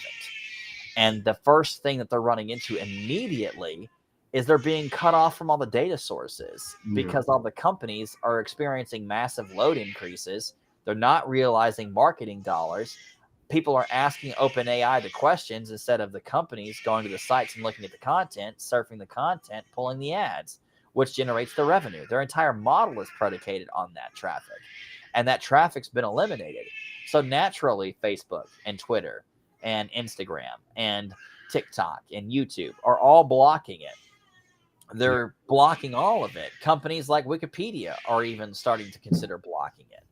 Because if you don't go to Wikipedia, you don't donate that coffee cup worth of blah, blah, blah from the banner that you yeah. see every year. It seems it pops across the top for the cost of a cup of coffee. You can continue to operate Wikipedia. Uh, Like, you don't get that traffic anymore to see that banner to be the 1 in 300 that clicks on it and actually gives the coffee cup worth of money. yeah, I feel like And the problem, yeah. And they the problem, kind of. Oh, go ahead. yeah, the problem is if they don't get the traffic, they don't make the money. They don't make the money, they stop existing, and so they've got to cut them. And that's what's happening now. Everybody, Amazon, Azure, Microsoft, like everybody's starting to block them because they have to in order to continue to survive and make their money on subscriptions and on a marketing. So, Yeah, yeah, yeah, thanks for Mo, tuning in, Squared. we appreciate you, Mo, for tuning in, man. We'll catch you next time. But yeah, like I feel like like with the rap industry, before they used to do a lot of sampling, like taking other artists' work and then mixing it into their own stuff and profiting Yeah, off now it's all it. controlled. You touch somebody's beat or you touch somebody's anything. I mean, I've seen lawsuits because of something that was 6-second samples, and I'm just like, it's absurd. But it doesn't matter because as far as they're concerned, that was mine. And it's the same thing with OpenAI. They're not going to stop. They can't stop. Their entire business model is predicated on accessing the data. And so the first question that comes is, who's going to win the weapons race? Is it going to be OpenAI who gets better at bypassing it? Or is it going to be the companies who get better at blocking and shutting down OpenAI from collecting the data? Historically, botting has been a major problem for every major platform because of the fact that it's so damn difficult to solve. And so the other major issue is public websites are public domain. And so you can't tell people that they can't scrape the data. LinkedIn actually just had a battle go all the way to Supreme Court, and they lost over that very reason. And so the ground has already been set, which is you can't tell them that they can't collect the data, and you can't tell them that you own the data because you don't. It belongs to whoever provided the content. And that comes from licensing. And you can't have a perpetual license from what anyone says ever, forever, because that would be you saying that you own them, and that's not legal. It's gonna be fun to watch, but ultimately the weapons race is going to come down to what company eventually finds the best and most effective way to either bypass blocking for botting and scraping technology, or that enhances its applications to make it more effective. And that company and or both are going to turn into the biggest bidding wars in existence, because the AI companies are going to want to buy it, whereas in the data aggregators are going to want to shut it down. And so that's going to turn into a bidding war like you've never seen. And that's going to be ground zero for probably the biggest bloodbath in terms of data and data control in existence of mankind. Like, that's going to be the battle to end all battles. And either AI will come out on top, or everything in an AI will be licensed and controlled and structured, and you have to pay us for our data or you're just not going to get it. The only alternative to that is that an alliance of AI companies come together and they decide collectively that they're going to effectively rebuild the entirety of the data sets on their own, and then just create a direct competitor to all the other companies. But you're talking about some serious capital required to do that. But given the fact that they have that capital, that's a potential yes. It's definitely a definite maybe. Because ultimately it's going to come down to a pricing cost. How much does it cost for me to rebuild Wikipedia versus how much does it cost for me to buy Wikipedia versus how much does it cost for me to license Wikipedia? And so it's going to become the ultimate build versus buy experience. And I think there's going to be a ton of money in that space, especially for data science people that have specialized in auditing and price valuations, because they'll be able to come in and say with an expert perspective, hey, based on XYZ characteristics and standard industry, blah, blah, blah, of X multiplier versus Y data points and Z value basis adjustment multiplier, this is the collective upper threshold value of the data set that you're currently assessing. This is the recommended bid price to start. And if you can capture it somewhere within this 20% differential, you got it for a great deal. Outside of that, plus 10%, you're going to be getting an okay deal. And anything beyond 30% plus is fair treading into a bad deal range. And then being able to make the reference of, hey, here's the one you're looking at, and here's 2 or 3 data sets of comparable value and effect, and then considering all 3. But that's what you're going to be looking at. You're also going to start to see exclusivity deals with certain people where you have to buy their data, and you can only buy their data for a certain time frame. It'll be like lockout clauses for ISPs or like certain music providers or anime. Like you can only buy from certain studios or et cetera, et cetera. But that's where it's most likely going to tread, because it's going to have to, because the value is in the data, but the service is in the access, because data is just data. It's worthless on its own. What makes data valuable is the ability to aggregate it and integrate it into an analytical structure.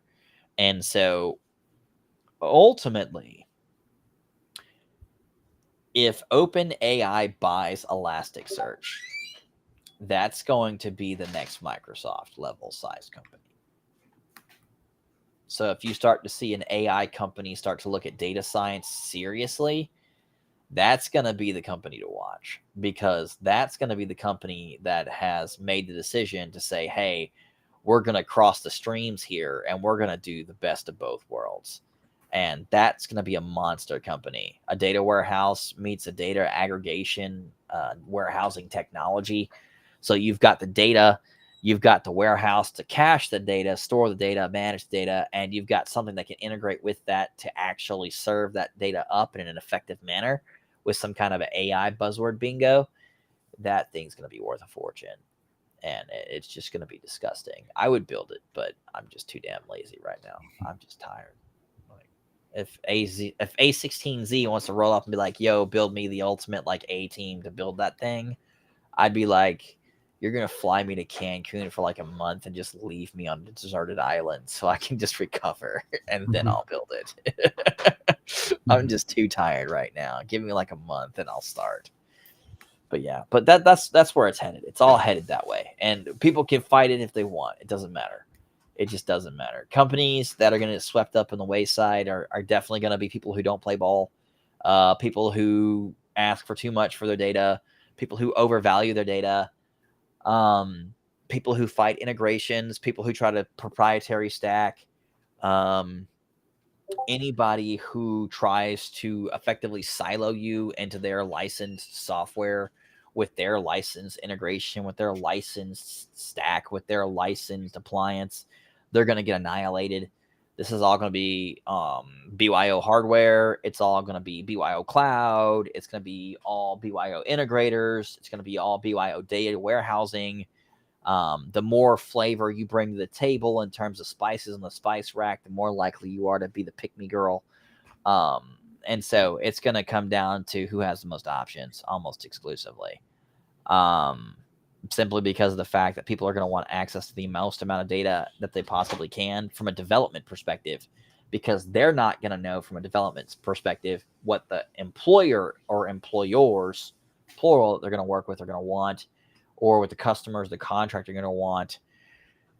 And it's just going to be a feeding frenzy. It's going to be fun.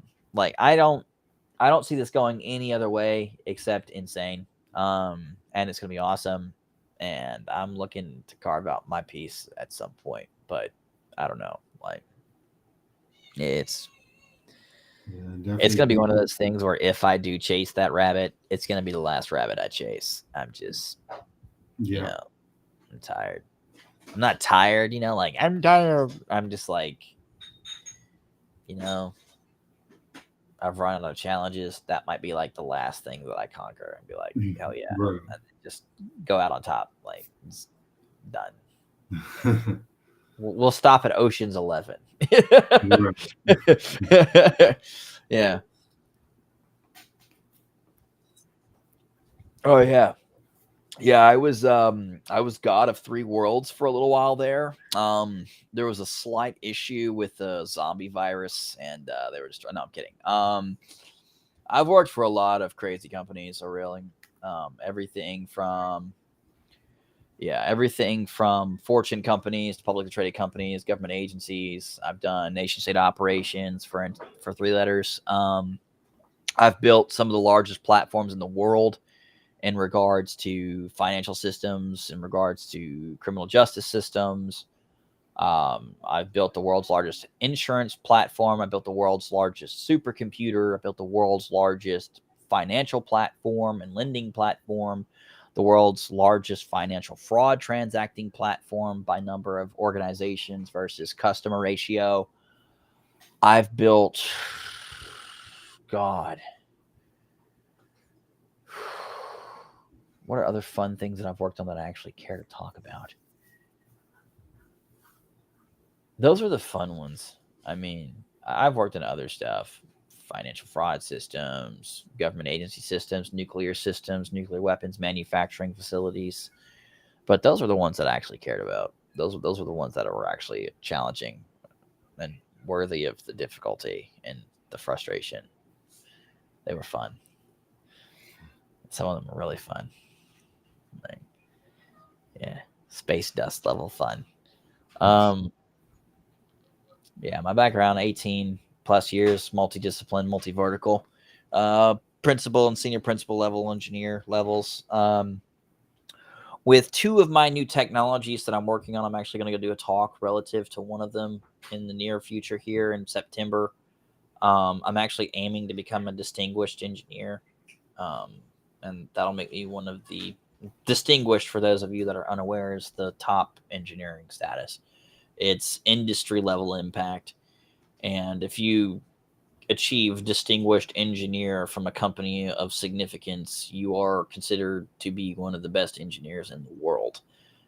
There are very, very, very, very, very, very few distinguished level engineers, because the implication is that you have had an industry-wide impact on the thing or things that you've contributed. And so some of my pet projects that have turned into monstrosities are headed that way pretty fast. So I'm aiming for distinguished, and there's just, from an IC perspective, there's nothing above distinguished. It's just I think the M/D equivalent is like a senior director level. It's just way up the food chain.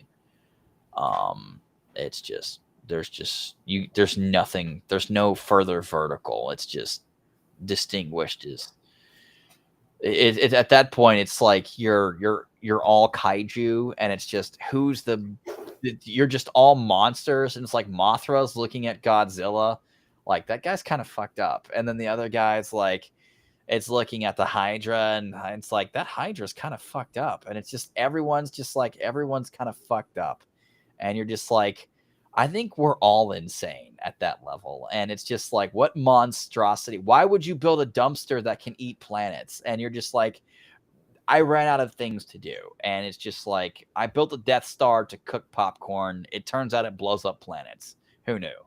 Like, I built a Death Star that kills cockroaches. It's fantastic. And it'll delete the continent, but the cockroach is dead. Like, welcome to the ultimate spider killer.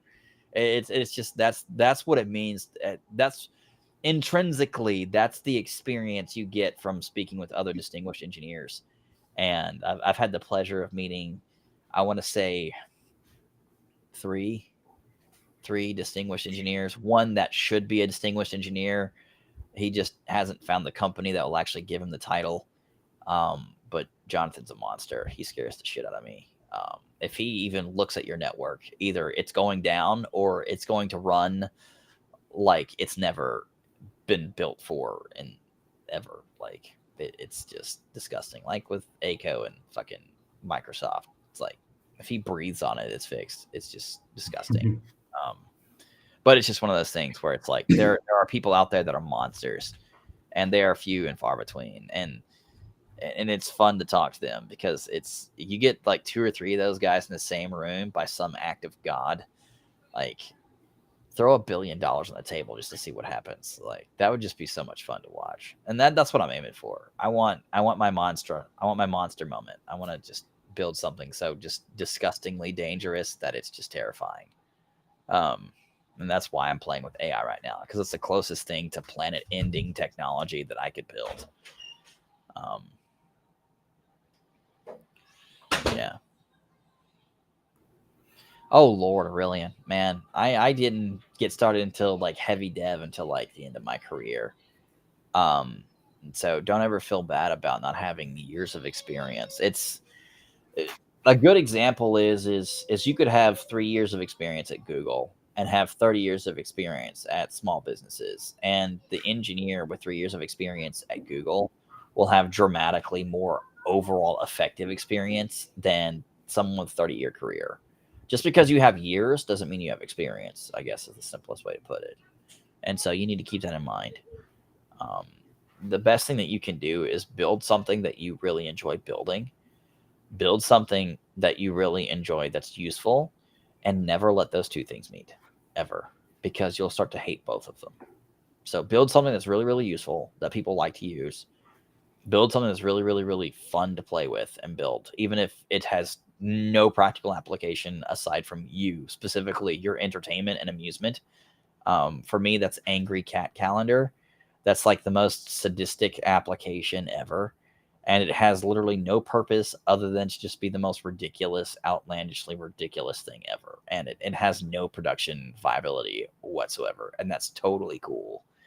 And then I've built other tools that save lives, and those are really fucking boring. They save lives, so they're super important. So that's what I mean by that.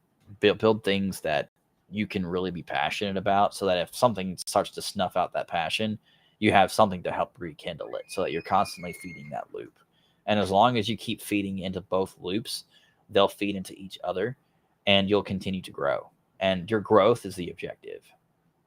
So find those passion projects or passion project, and then just continue to feed into those. Personally, I'd recommend 3 to 7 passion projects, and then just have them on iterative loops so that you don't get bored or frustrated with one, and then you just abandon your passion project and you just completely flame out.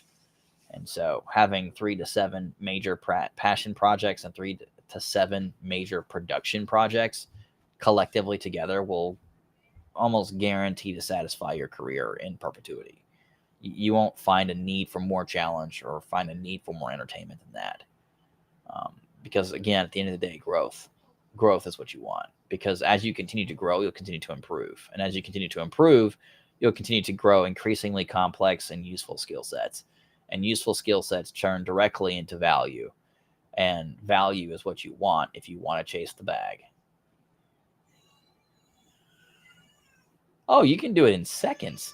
I'm about to play with a new one. I'm about to go buy a Synology NAS, which is like, I just spoke evil at you by even saying, but they have this messed up little pet project where you can build a GPT on a Synology NAS. And I'm going to build it for shits and giggles, because you can pick up like a DS9 series. I think it's like $500-600.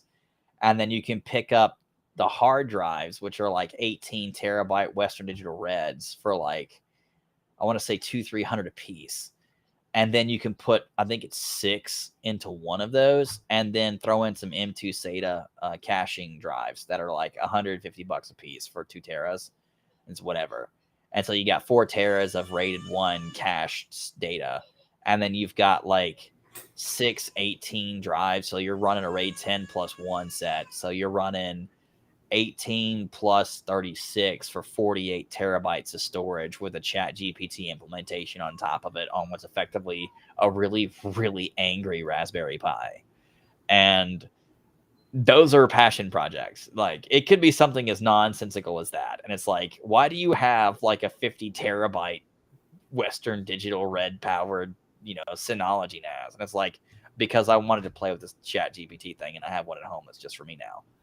You could totally do that. And since it's caching on the M2, you're not going to notice a performance hit, because everything that you're using is cached. And realistically, I mean, it's 2 terabytes RAID 1. Like, it's got double read speed at that point. You're already at 1 million IO. So you're at 2 million IO on a terabyte of cache space. You're fine. But that's a perfect example of a passion project. Just build something like that. Versus like a great production project. Even if you don't have a job, juniors are probably asking this to themselves now, which would be, go look at a company. Like, somebody give me a name of a company. I'll do it in real time to show you. Like, give me name. First one up. First one for the line wins. Let's go. Give me name. Let's see. You don't count, Kevin. Somebody give me a company name. Somebody's got a dream company. Come on, give me your dream company name. It's not like they're sitting there with a sniper scope. It's like, you'll never work here now. Like, come on. Name. John, Aurelian, somebody. Come on. Is it there's no lag or something? There we go, Valve. There we go, Valve. That man's taking the jump. Let's go, Valve. All right. We're going to go to Valve. All right. Give me a job title. What are you looking to do? Infrastructure, networking, security? What we got, John?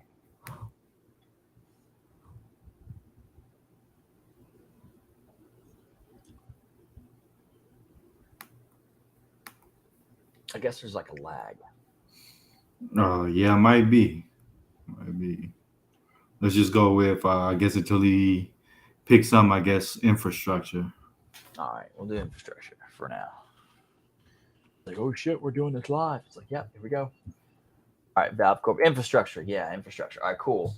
So we're gonna go into hardware because you said infrastructure, and then we're gonna go into hardware other because that's the most vague thing ever. Maybe not that. That's way too vague. Let's do. I'm assuming hardware for physical hardware, like a technological infrastructure. So Yeah, let's see. Yeah, Steam Database Administrator is directly under that category. All right, so we've got relational database management with SQL, Microsoft SQL, database administration for high availability environments, task automation and configure management with PowerShell and Python. I swear to God, if you put a PowerShell script into production, I'm going to stab you in the face. Design and manage of disk storage, capacity planning, networking systems. So you look at something like this and you say, okay, cool. We've got, jump over to Notepad++ to make a note. Delete that because that's, delete it, don't save it. Delete that. So we want Microsoft SQL Server. All right, cool. We want database admin with large scale. All right, so large scale is a vague term. Large scale high availability. That is not a vague term. We know what high availability means across the board. We want task automation, Python, PowerShell.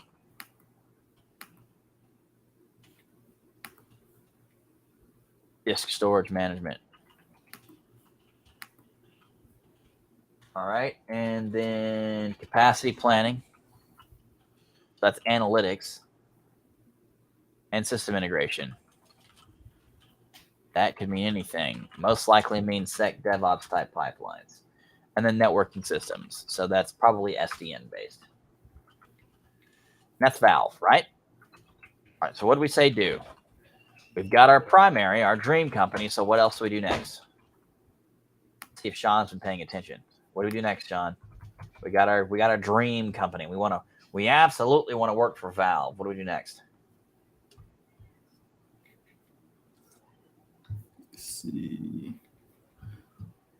So yeah, we got that 15-second lag, I believe you said. So yeah, that's fine.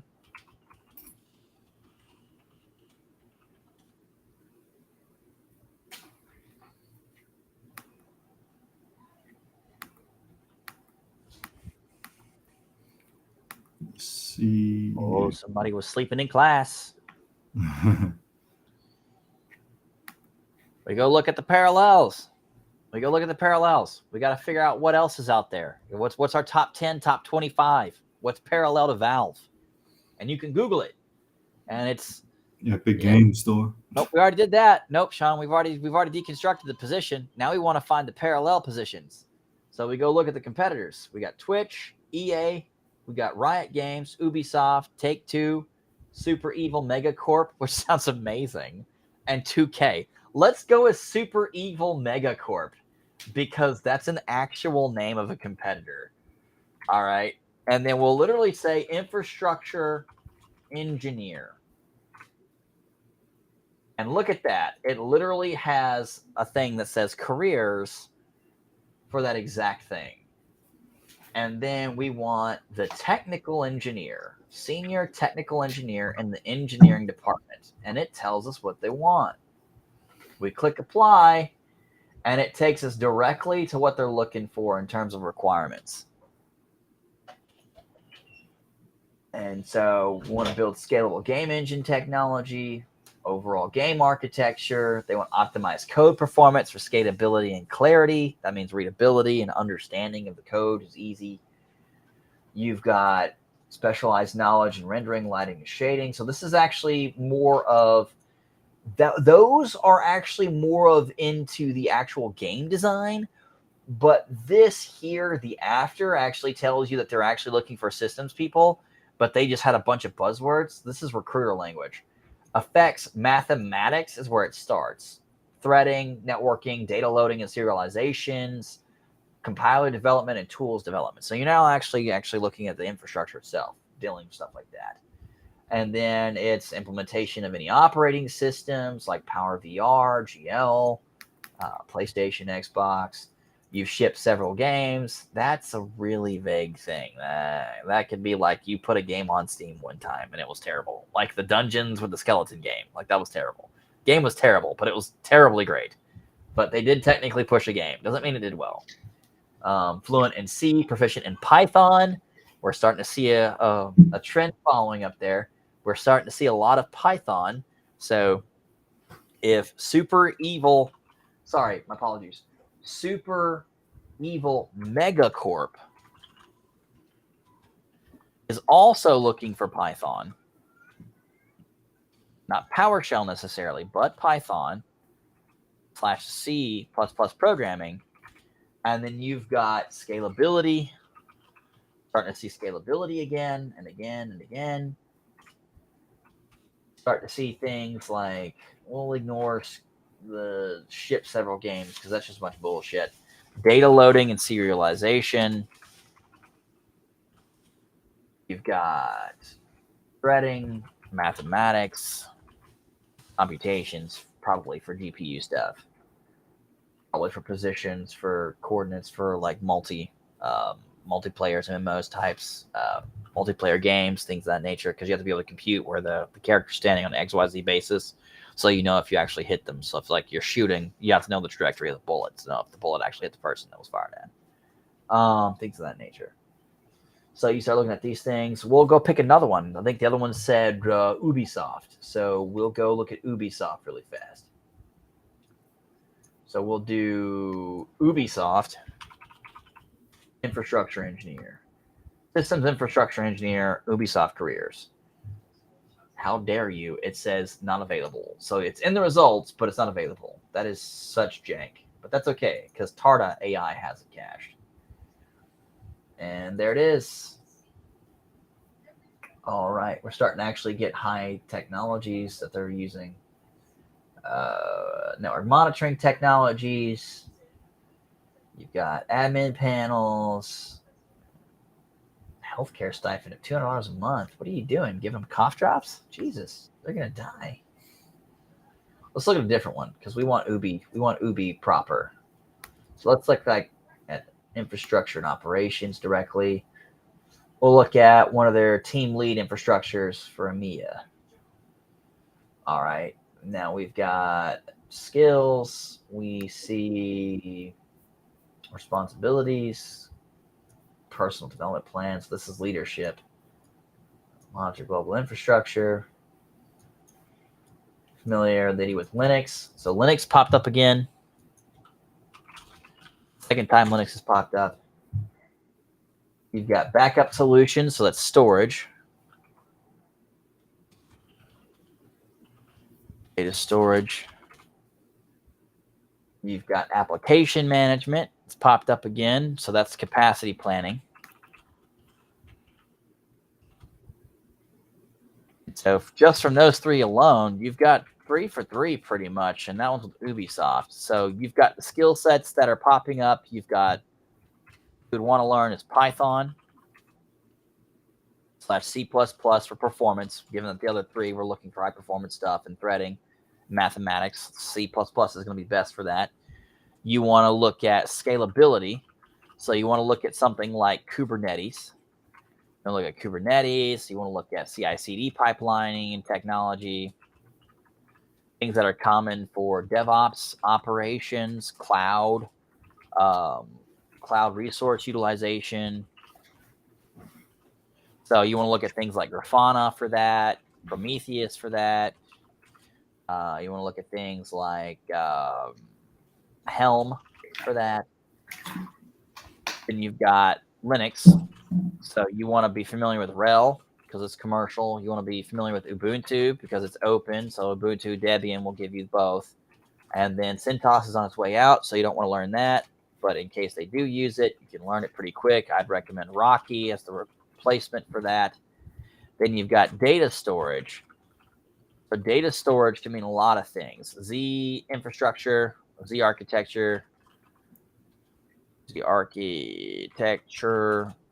Ceph, great cluster storage, open alternatives. You got Storage OS, which is fantastic competitor to Ceph, easier to implement in a way, a little more difficult in scalability, but it also can get bigger than Ceph. But you're assuming you need something that big, so it depends on the company's size and data load. You need NoSQL systems for sure. That's going to be your Cassandras, Pig, Hive, etc. Anything Apache is going to be good. So just look at like everything on Apache. You got application management. We've already got that covered partially with the monitoring Grafana, Prometheus, Helm, Kubernetes for K8s, K2s, K3s, K8s. And then we'll do one more just to be safe, just to make sure we've got a well-rounded. Ubisoft. And the other one was, we'll say Twitch. We'll say Twitch. Infrastructure engineer, senior infrastructure engineer, video, senior systems infrastructure, Twitch at the New York location. So these are all real job descriptions, by the way. I'm pulling these from active job descriptions that are actively up right now. This one was as of 8 days ago posted. So these are the skill sets that you need to meet these job requirements. Critical infrastructure. Oh, there it again. OS is Ubuntu. So this is Twitch. Got an OS, Ubuntu. So let's Linux again. You've got Python that showed up again. You got Python, and you had Bash. So I would say Bash is acceptable because it's got good performance. Core services, you've got configuration management. So you've got your Puppet, Chef, and Salt, which I know all three. Those are fantastic choices. You've got bare metal and virtualization. So you've got your VMware again popping up. Not necessarily that this is VMware, but just saying that VMware has popped up several times. You've got AWS for cloud. So you've got your cloud stuff showing up again. Bare metal hybrid cloud implementations and scalability. So things like K2, K3, K8, CI/CD pipelining, they popped up again. So if you go after all of those things combined together, like I was saying, you've got your Python skill set. You've got, so your ideal skills be your Python skill set for languages. Scalability would be your Kubernetes, your CI/CD pipelining, your DevOps, your cloud, AWS, Azure. Yeah, hang on. I'll get right to that, Aurelian. You've got your Linux operating systems. Ubuntu showed up several times. You've got Linux/Ubuntu showed up several times. You've got data storage. So you got your Z architecture types, your Ceph, Storage OS, NoSQL types, databases. Databases that are popular are going to be PostgreSQL. Mongo is going to be big. You're going to have Microsoft SQL because that actually was asked for verbatim. So you've got databases like that. And then multi-threading, because you're going to need performance to understand multi-threading, parallel programming. You have those things, regardless of whether you go after a developer job, a systems engineer job, or an infrastructure job. These skills universally qualify you to work at Valve, at Super Evil Megacorp, Ubisoft, Twitch, all of these companies that are parallel to your dream company or actually at your dream company. You pick up those skills, you check the boxes for the infrastructure team.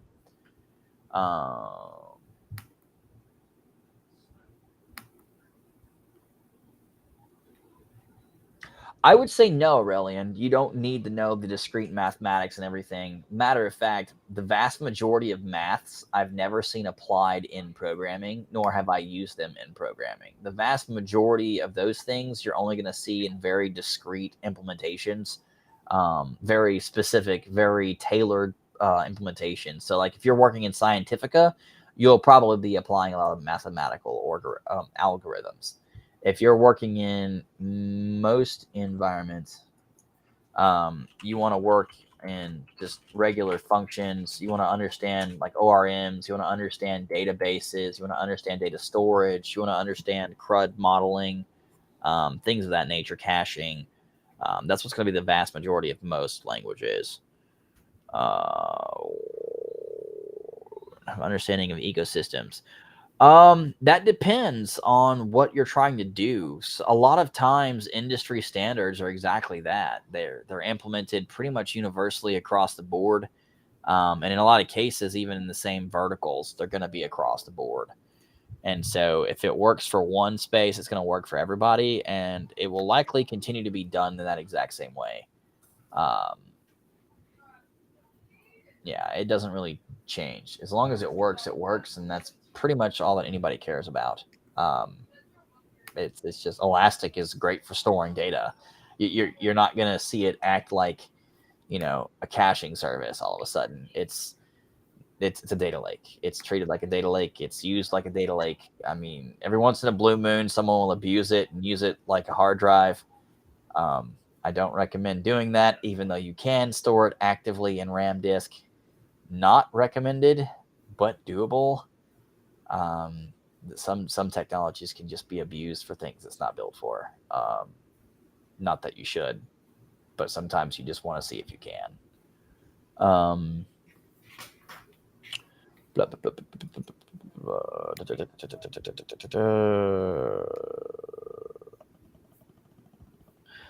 For the rest of it, it's honestly, writing terrible code is a rite of passage, and it's a great way to learn, especially if you have a supportive environment. One such example was one time I was trying to do something with code. It was actually with scripting language at the time because I couldn't even code yet. And my mentor gave us a task, and I think mine was in like 180 lines of Bash. And he kind of looked at it and smiled, and he was like, well, yeah, that'll achieve what you're looking to do. But let me go ahead and log in and grab this real quick, Kevin. He was like, let me show you something else. And he introduced me to Python. And this is where I actually first encountered Python. And with that, the first thing he showed me was you can import these things called libraries. And he shrank down, I want to say, the 180 lines down to 3. And that was probably the most enlightening experience I've ever had, because it took me like 8 hours to put that together, and he wrote it in like 30 seconds. But that's the value of programming. It's not from a perspective of can it be done. It's can it be done? Yes. Can it be done more efficiently? Absolutely. Do you know how to do that thing? Maybe. But that's the value of the community, is the fact that you can always do something more efficiently, whether it's you or someone else. And getting that actually up and running and in place is half the battle of refactoring. Can that be rebuilt? Yes. Can it be rebuilt today? Yes. Should it be rebuilt today? Is it a priority? And that's where you'll have a lot of times where you have massive code bases that are just rebuilt and refactored like 5 years later, simply because of the fact that things were built to make it work, because the functionality was required, because it was priority, not that it was a necessity, and not that there wasn't value for getting something else to run. But those are the things that you have to have in mind when you're doing development. It's about growing over time, not about having perfect code always. Your code's going to suck. And even if your code doesn't suck, there's going to be that asshole out there that's going to be like, your code sucks, even if it doesn't suck, just because they either suck at coding or because they just suck as a person. So don't give it any mind. What I love to do when people say, oh, well, that sucks as code, you should blah, blah, blah, blah, blah. Then my first thing is, well, fantastic. Thanks for letting me know. Would you like to rewrite it, or should I leave it as is? That typically solves that problem. Yeah, and it's not about math. It's about solving problems. Programming is about solving problems. Everything in business is about solving problems. It's what problem are you solving to move the puck forward one step closer to the goal. The goal is the vision. The vision is the money. And ideally, if the vision is correct, it will land in the money. And you'll sell off on your pirate ship full of gold. Otherwise, you won't, because the vision sucked. But that's okay too. It's a great learning experience, just not for the VCs. But yeah, when it comes to figuring out what you want to do with your career, you have to understand where you want to be and what you want to do. What do you want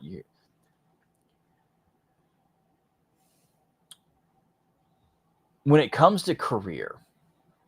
One of the things that you have to take into consideration is, at the end of the day, when all is said and done, you're on your deathbed and you're about to breathe the very last breath you'll ever take. Are you happy with the life that you've lived? Are you happy with the career that you worked? Are you satisfied with the things that you achieved? And if you can't say from your current perspective that, based on the path that you're on, that the things that you will achieve or that you could potentially achieve will help you to answer those questions, you're probably not doing the thing you should be. And that's only an answer that you can give.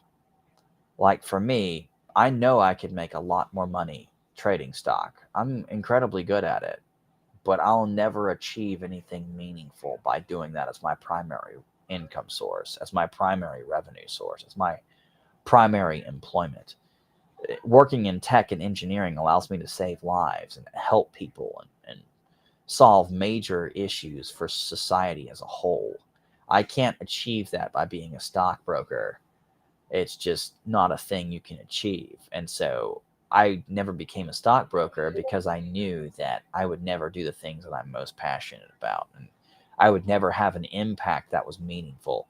Sure, I'd make a shitload of people a boatload of money, but at the end of the day, that doesn't actually achieve anything other than making a shitload of people a boatload of money. It doesn't have any positive impacts outside of that. And so your career will be in the same track, which is, if you are just absolutely consumed by the idea of making people money and that's all you like to do and you're just super excited about that every day, then maybe being a lawyer that specializes in like personal injury or divorce or something would be fantastic for you. But if that's just not something that gets you excited every day, then maybe you should try bulldozing houses or something and see what you really are happy with. But I would say find a thing that you're passionate about, because you're going to be better at that anyways. Yeah. Talk to other people, Aurelian. You want to talk to people that are actually in that space, that operate in that space, because again, even from a technical perspective, when you look at it from a technical perspective, it may sound correct in theory. It may even work correctly in theory, but in practice, you'll find a lot of cases that's not how things are done, and a lot of reasons for that. It could be everything from, we don't use that software stack because we've never been exposed to it, or we don't use that tech because it's too hard to hire for, or we don't use that tech because one of the board members was historically at that company and they're a competitor now, and we can't be seen using our competitor's technology because it's given us a bad look. So we use something else instead, even if it doesn't make sense from an engineering perspective. And you're going to find all kinds of reasons why that's the case. So you just have to be ready for it. And it is what it is. It's unfortunate.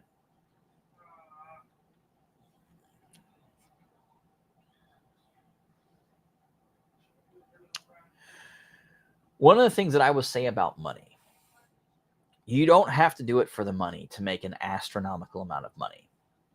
What you need to do is be really excited about solving the problem that you're focused on, the problem that you care about. If you get good enough at solving a problem that you're really good at solving, you're going to make a lot of money. Sorry. Not because the fact that it pays a lot of money, but because people in particular, especially people who have that problem, are willing to pay money to have it solved. And the amount of money you can make as a total potential may change dramatically based on what the problem is. But the wonderful thing about people is there's a shitload of them, and everyone has a bunch of problems. So to scale, you go out a big enough scale, there's going to be more than enough money to make you happy as an individual. And so I would say get very, very good at solving particular problems that a lot of people have, and you'll make more money than you'll ever know what to do with. And you'll make it doing things that you absolutely love to solve. It is what it is. Perfect example would be like a plumber. Absolutely no one likes the idea of a toilet or a sink flooding the entirety of their home that they just paid $300,000+ for. And so they are more than happy to pay a plumber $6,000 to come tighten a couple of wrenches and maybe pull on a couple of tubes and like duct tape and rubber ducky some kind of solution together that cuts part of a pipe off and patches another one in that solves the leak, because it protects the asset that they spend a lot of time and energy trying to buy. It's just one of those things where it's, if you solve problems that are actual problems, you'll make money, period, because people will pay whatever it takes to solve the problem, if that makes sense, Aurelian.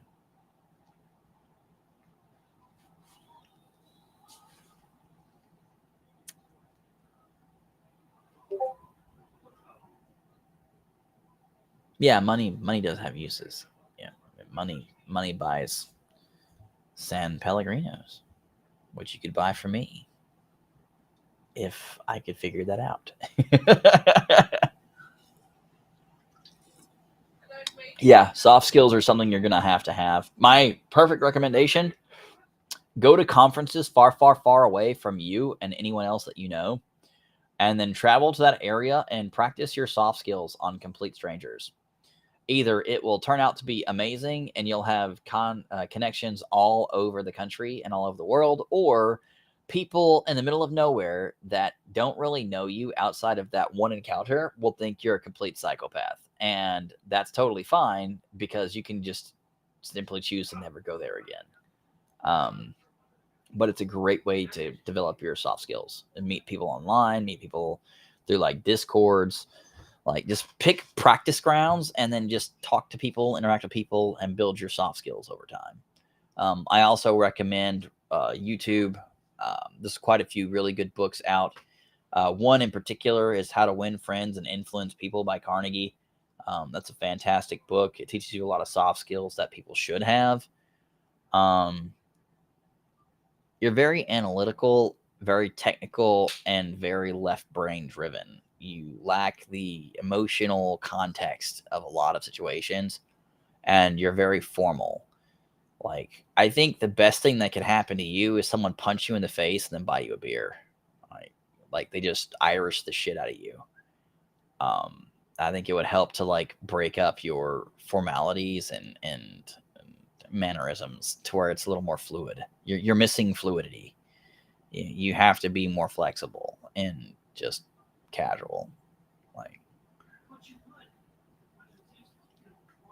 yeah, and writing intense would definitely be a good way to put it. You're very structured. You would do great in data science just by the way that you write. I could tell that. And it makes a lot of money. So that's a good space for you. But in terms of soft skills,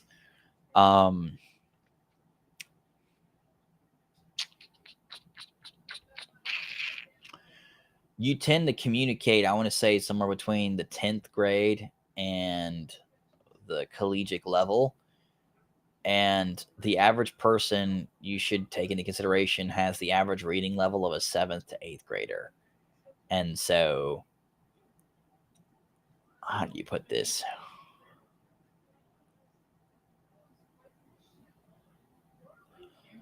When in Rome, you do as the Romans and you speak the Roman language. So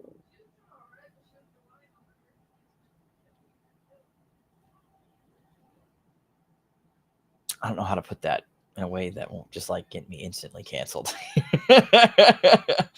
um, yeah, you have to speak to the people's respective reading levels, and I guess be more inclusive in regards to conversations, be more, I guess, approachable, less structured. Well, not necessarily less structured, but less intensity in your language. Not even if it's intentional, but just in terms of, um, I wouldn't say you have wrong tone or manner, but more of a, you just lack fluidity, I guess is the best way to put it. And that's what you need. You solve that problem, your communication skills will be fixed. I hope that helps. I just can't think of any other way to put it. Improv. Go take some improv classes. That will fix your fluidity issue. And that will definitely help you to loosen up. And they're pretty fun too, so you'll be fine.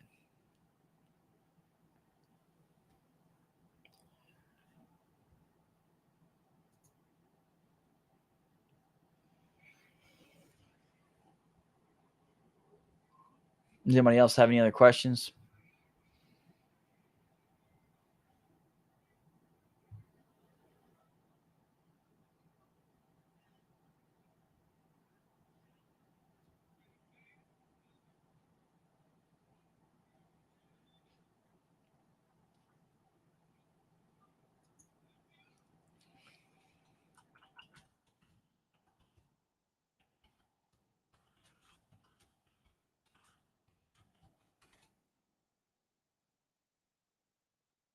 Fucking chunks.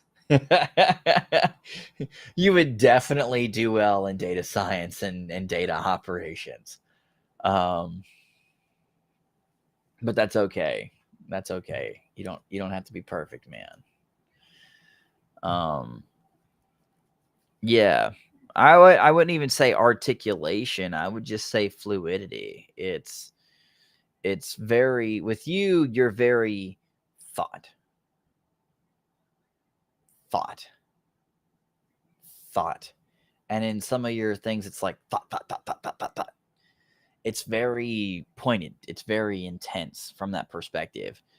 If you build in more fluidity or transition language into your thoughts to where it becomes a story, don't think of, when you're trying to tell a story, don't think of it like you've got bullet points to deliver. Think of it as in you're trying to tell like a fairy tale to like a 4-year-old. You're trying to build a story, build the world around the point. The point is the world is round, but the world's not round.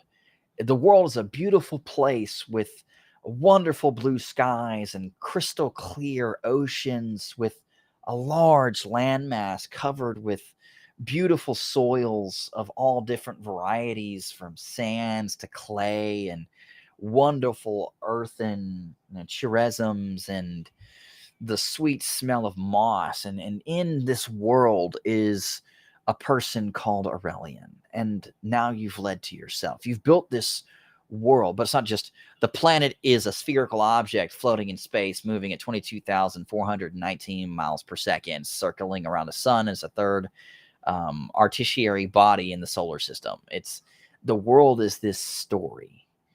And in that story is a person called Aurelian. And that person has a story within the story. So add that articulation from that perspective, from that fluidity of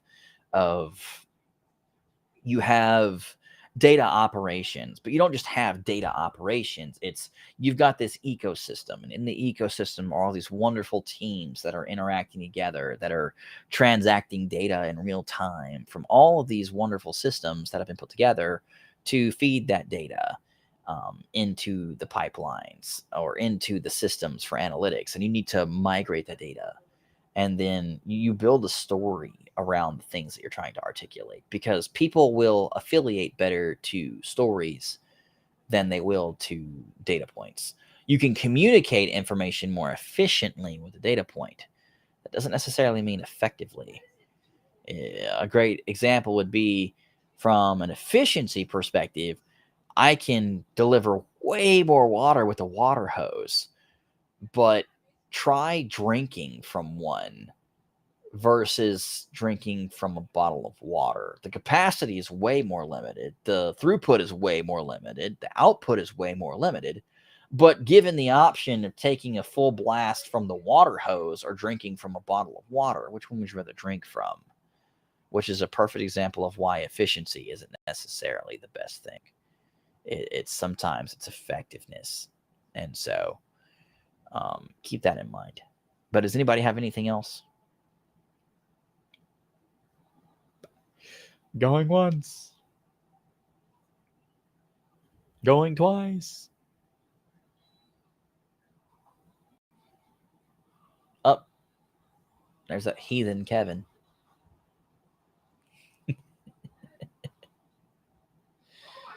You there, Kevin? Nah, it's still up and running, man. We're still good.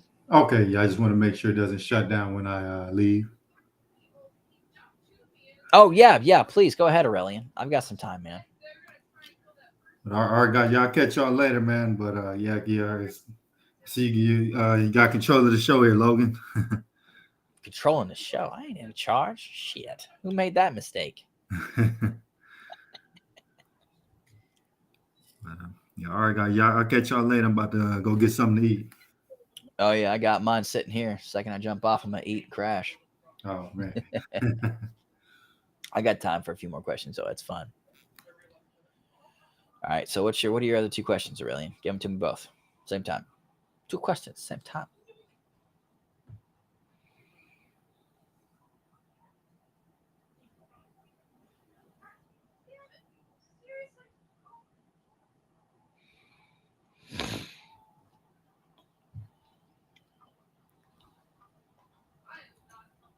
Yeah, you can blame Kevin for me being here, Sean. It's definitely all his fault.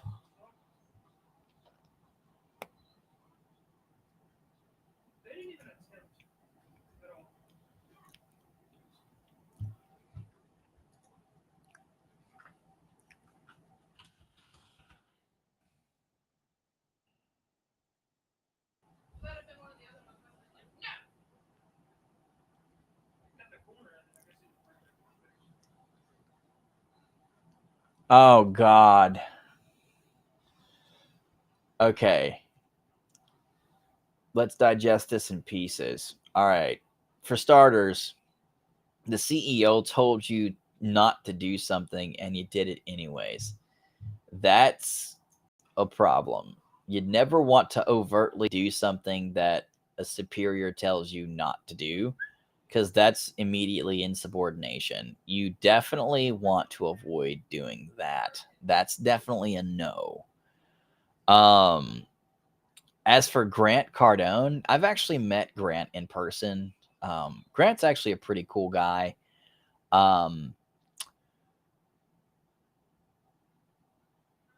Working literally all the time is actually not the most efficient way to work. I work all the time, but I don't work all the time. To me, it's not work. I'm actively doing things regularly. A perfect example is I was up at 5 a.m. this morning. It's now 11:30.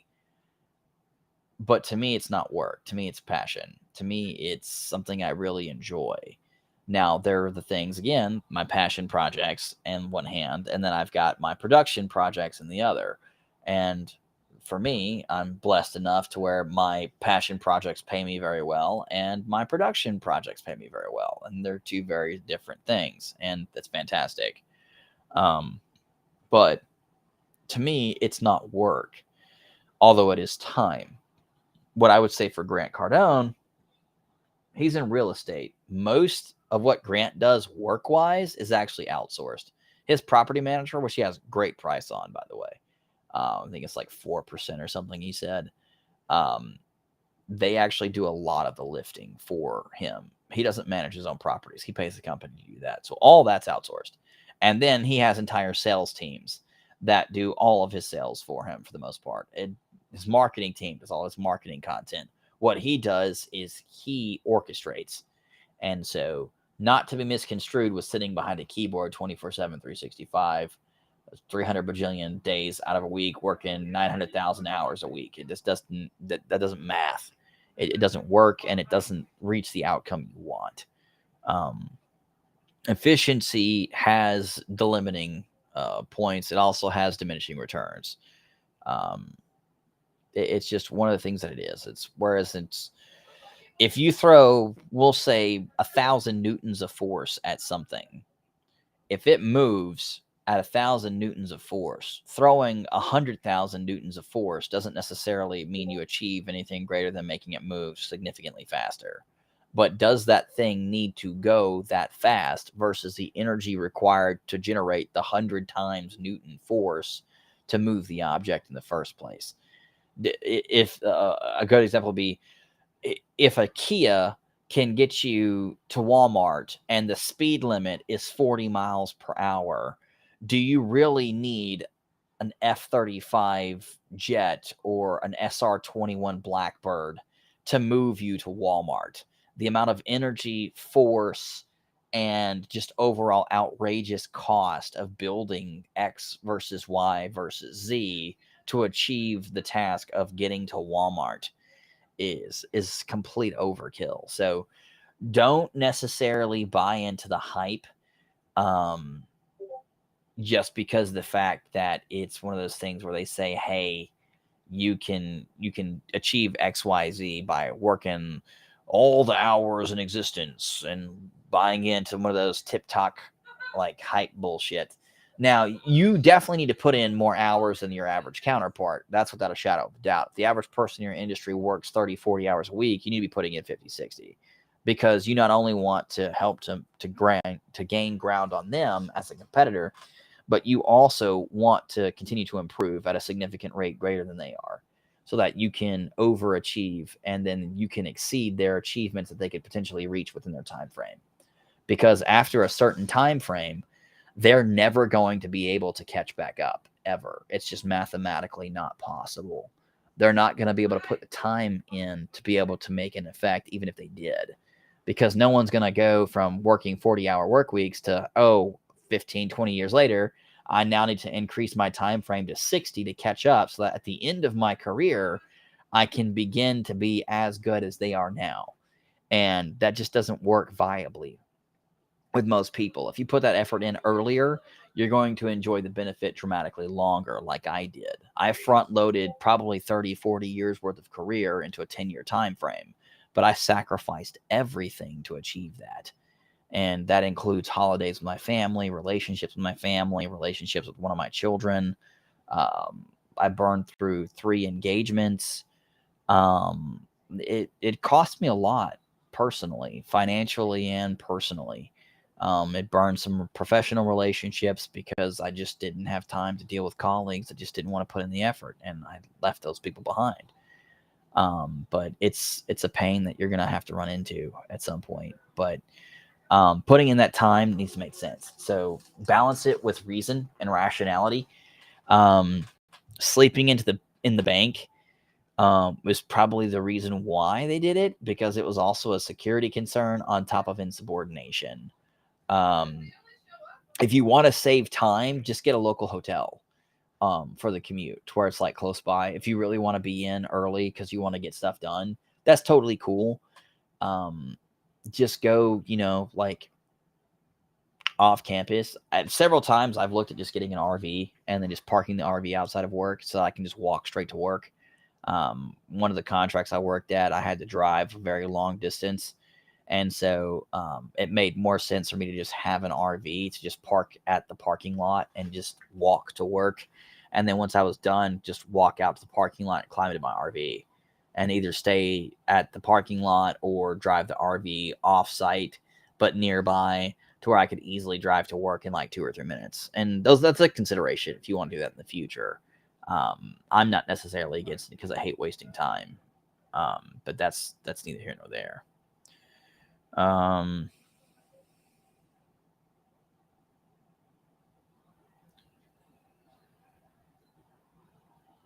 Yeah. Well, sometimes it's just about clearing your head. Part of the issue a lot of people will run into, and I have it all the time. That's why I literally just walk off and just walk off into oblivion. Is you just get locked up on an issue and you just can't think clearly and you're not thinking or focusing well. And when you just let that idea go or concept go or problem go, you're able to grab it again from a different angle and see it from a different perspective and solve that problem. And so sometimes literally just walking away from the desk is the most efficient thing you can do to solving the problem.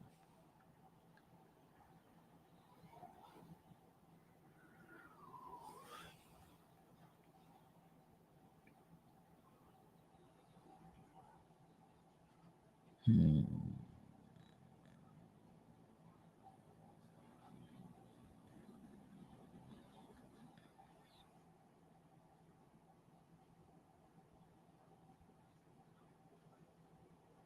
Oh, I never went to parties for the most part. I worked all the time. But I wouldn't necessarily recommend what I did either to people. Because you have to remember, I gave up, I want to say 14, 18-hour days, 6, 7 days a week for the past, what is it? It's 23.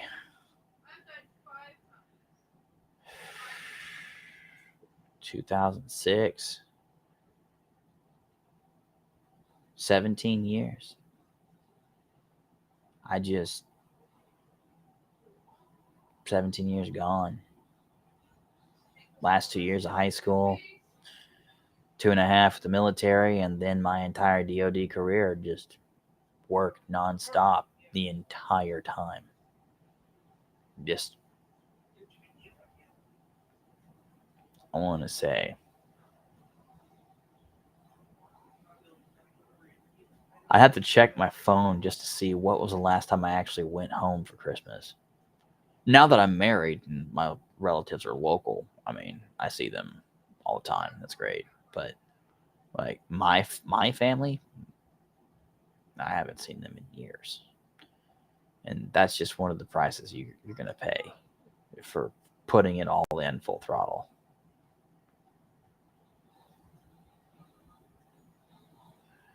Like I said, you need to have a passion project and a production project at the same time, ideally 3 to 7 of each, so that you're constantly cycling through projects that are production and projects that are um,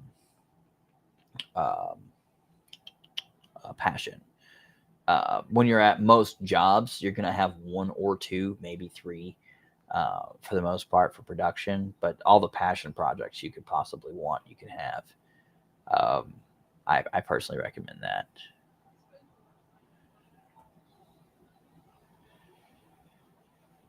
Yeah. Oh, I don't. I don't regret a minute of it. But I also don't want people to walk in thinking that they can just do exactly what I did and achieve the same results. There's an extreme price to pay. Extreme outcomes require extreme inputs, and I gave up everything to be able to achieve everything and anything. And the the law of equivalent exchange is called a law for a reason. It's nothing can be gained unless something of equal or greater value is given in return. And what I gave was everything I ever wanted from my life. I gave up all of my relationships with all of my family members, 3 fiancés, a life with my daughter, and all of my friends. And so that's something that you have to make that decision is, are you willing to sacrifice everything? And if not, what aren't you willing to sacrifice? And then you have to drive. Yeah, I gave up literally everything to achieve everything. It was an equivalent exchange, but as the law is quite clear, it has to be something of equal or greater value. And there is nothing of greater value than the singular focus of your entire life. For me, that was having a family and having a life with my family. And I gave that one thing up to achieve everything in my career. And I did. And now I'm spending the outcomes and values of that to have a life with my family. and it's a full circle problem.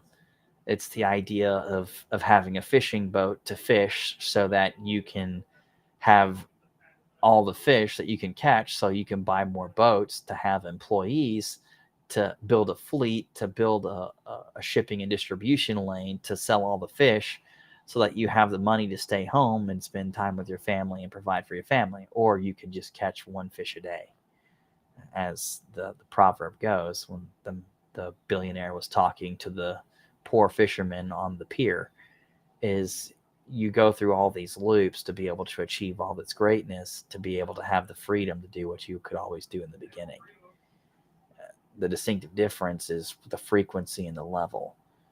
And that's the thing that I understood ultimately is, sure, if I didn't put in the time, I could constantly work, and I could work until I was 68 and retire, or I could work extremely hard like I have, get incredibly good at what I do, and I can retire early, which I have. I'm actually on my third retirement now.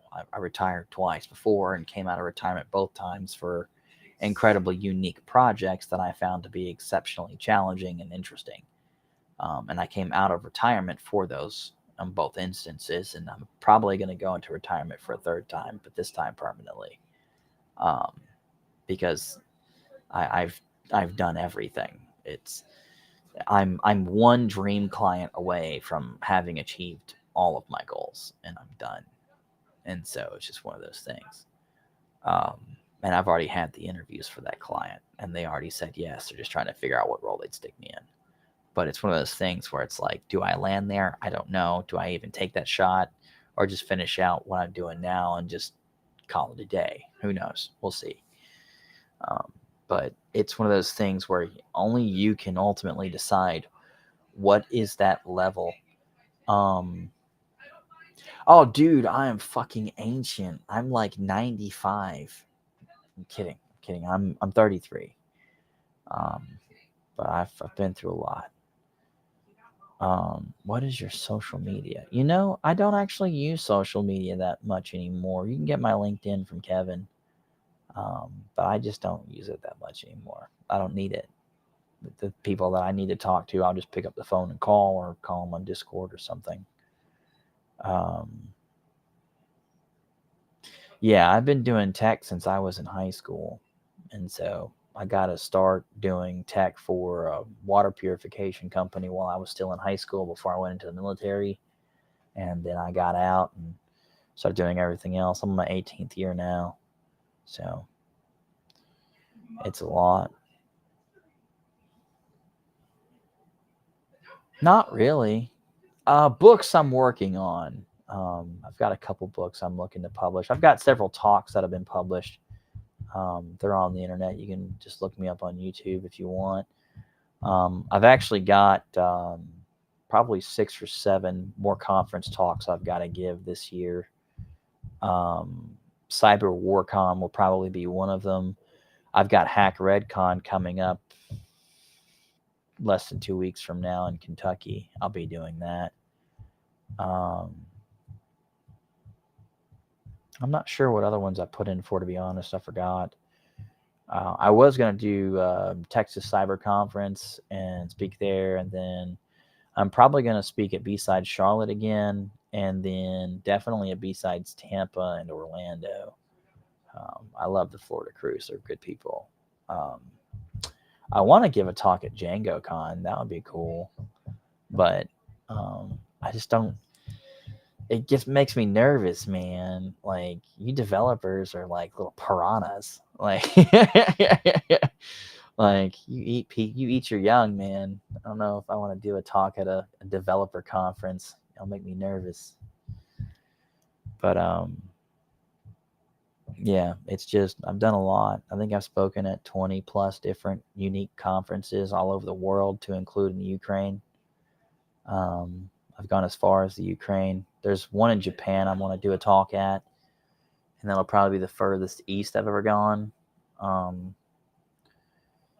think the furthest west I've ever gone is like Cleveland, I think. I'm geographically challenged because I'm on an airplane too much. Um, yeah, I think besides Cleveland was the farthest I've ever gone for giving a talk. Now I've gone out and met with people and done intel swaps and data swaps and stuff out in Vegas, but that's a different ballgame.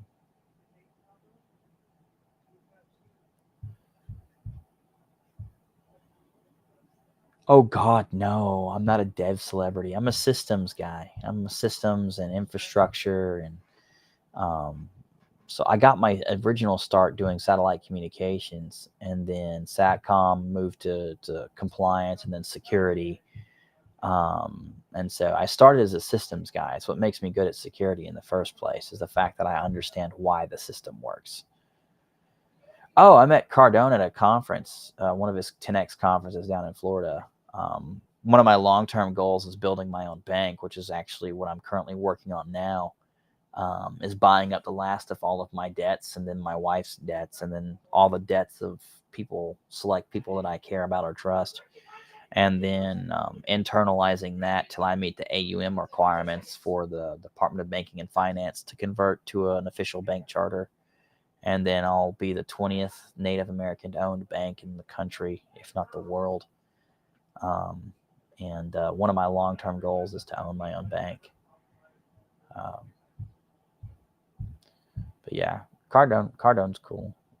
That was one of the reasons why I was down there, was for accounting and finance and building the networks for that, which I still have. I've got that in combination of phones.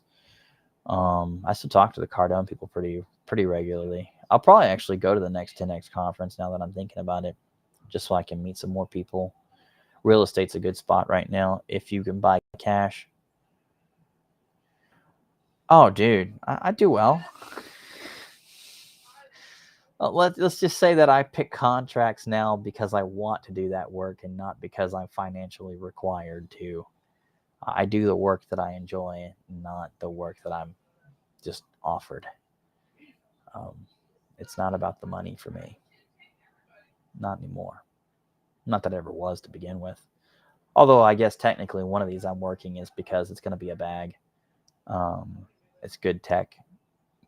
It's good tech at the right time. So I think it's the only one that I officially ever took because of the money. Not because it's paying me high in cash, but because it's paying me high in options. And so I'll probably buy a significant position in the company as well.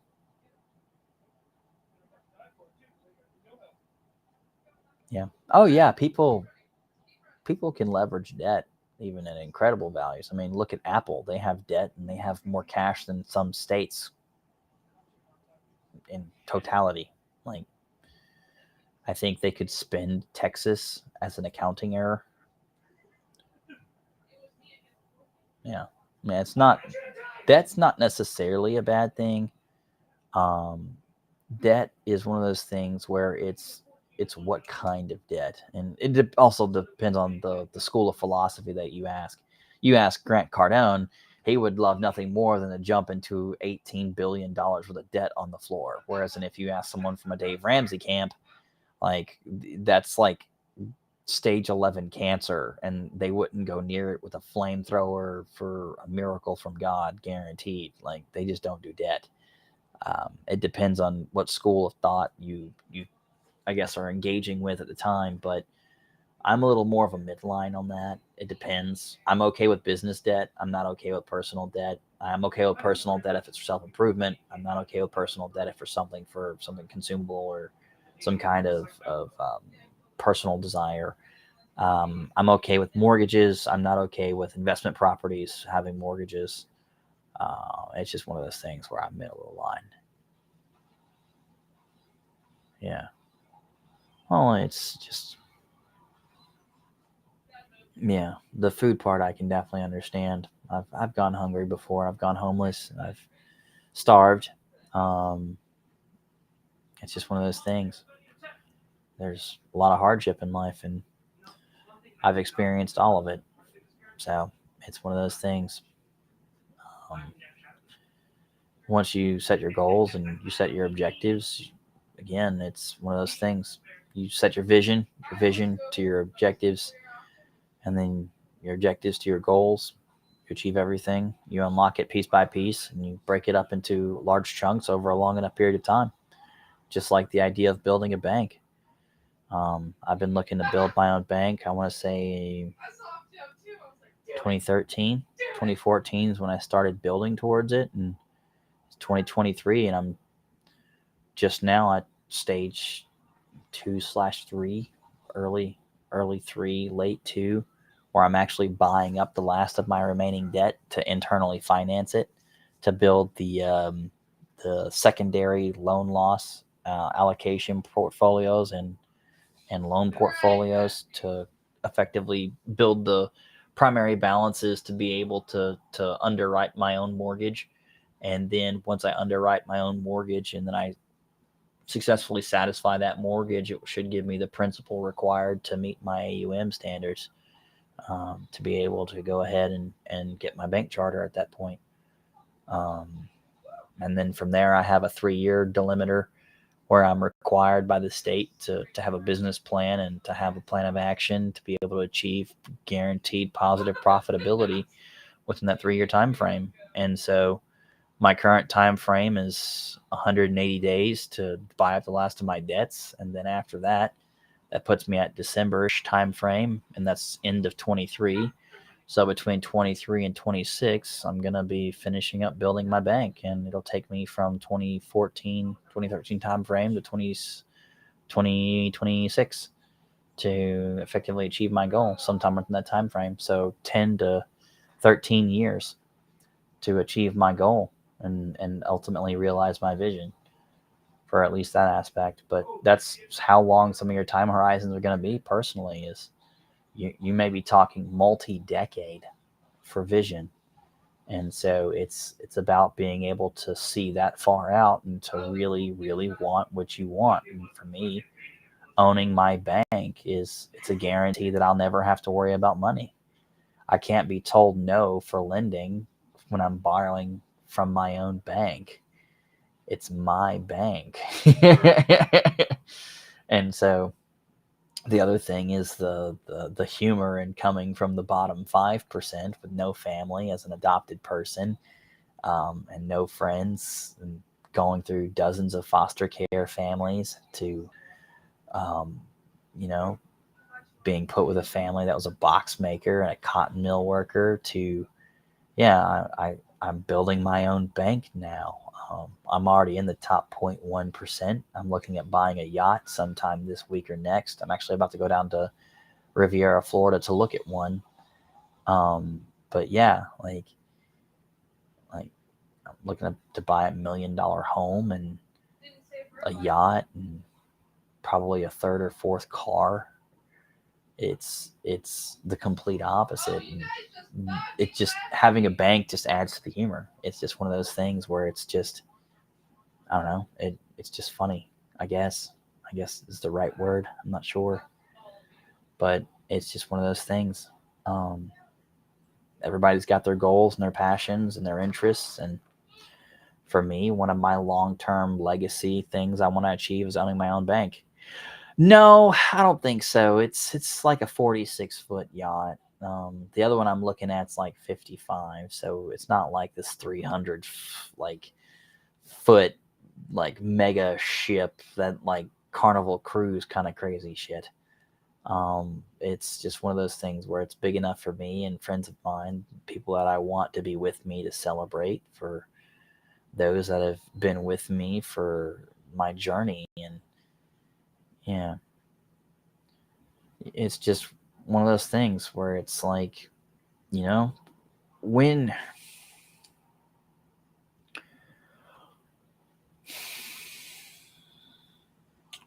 when you set up your own visions, and once you start to execute towards those, it's like getting tunnel vision, but with your entire life. A lot of things that used to seem like they matter, you start to realize they matter less and less until they don't matter at all, regardless of how big they could be, like with Thanksgiving or Christmas or birthdays. None of those things really matter to you. They're just events. They're like day number 94 of the calendar year. you just don't care about them as much anymore. And once you've got that vision locked in, you're going to tunnel vision into it until the only thing that matters is that vision. And so whatever else is outside of that is going to become collateral damage. But that level of focus all but guarantees that you're going to reach your vision, for better or worse. It's irrelevant to the outcome. Um, your happiness is not a guarantee to that. It's just your target's your target, and you're going to hit it. So take that with a grain of salt and understand that. Uh, it's just, I don't know. You just really have to understand what your vision's going to do in regards to the impact it's going to have, because it's gonna happen. Like everything else is going to be washed out, and things like what people think about you, what they say about you, all that's going to go to the wayside. You're just not going to give a shit, because at the end of the day, like I've got haters, and I don't really give a shit what they think because they're still broke. I don't really care about people making fun of me or mocking accounts. I don't really give a shit, because at the end of the day, they're still living with their parents, and I'm about to buy a 197 acre property that I'm going to trade up to 8,000 acres. Like, that's big enough to build my own city. I just don't give a shit what they think, and it just is what it is. Um, yeah.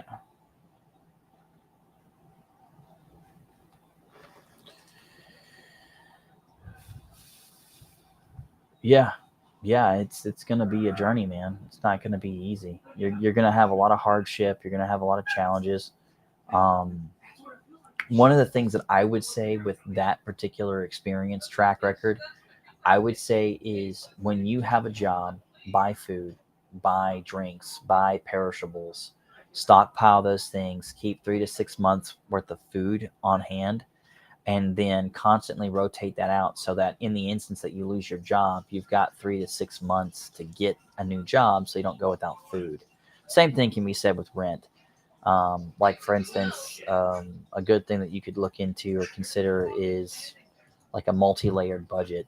So I've got primary and secondary reserves with articiary accounts for things like expense buffers and risk aversion funds, to where I'm literally just allocating money on top of money on top of money on top of money. Plus, I keep a safe and cash and everything else. And it's just buffer after buffer after buffer. And then my credit cards are paid off. And the strategy for that is to leverage the credit cards and then pay on the credit cards only the minimum payments, and then wipe out the payments on those if I've got those as an additional buffer. So my buffers have buffers, have buffers, have buffers,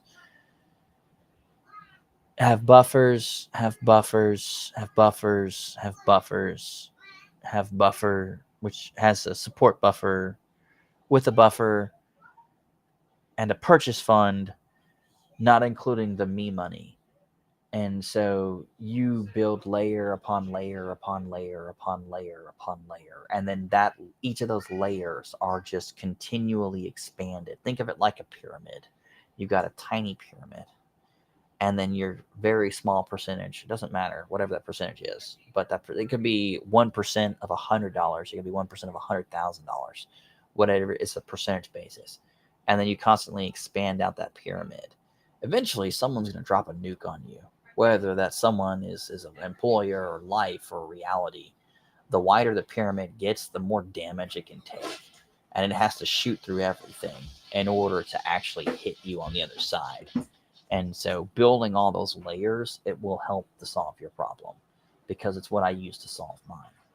And it's the exact same problem. And so you're going to burn through jobs. You're going to burn through places. You're going to hit your skill sets. You're going to peak at places very quickly. You're going to want to move on to the next greater challenge, the next greater issues, the next greater opportunities. And you're going to. And your paychecks are going to constantly double. When I got started in tech, I was making $2,300 a month. Now I make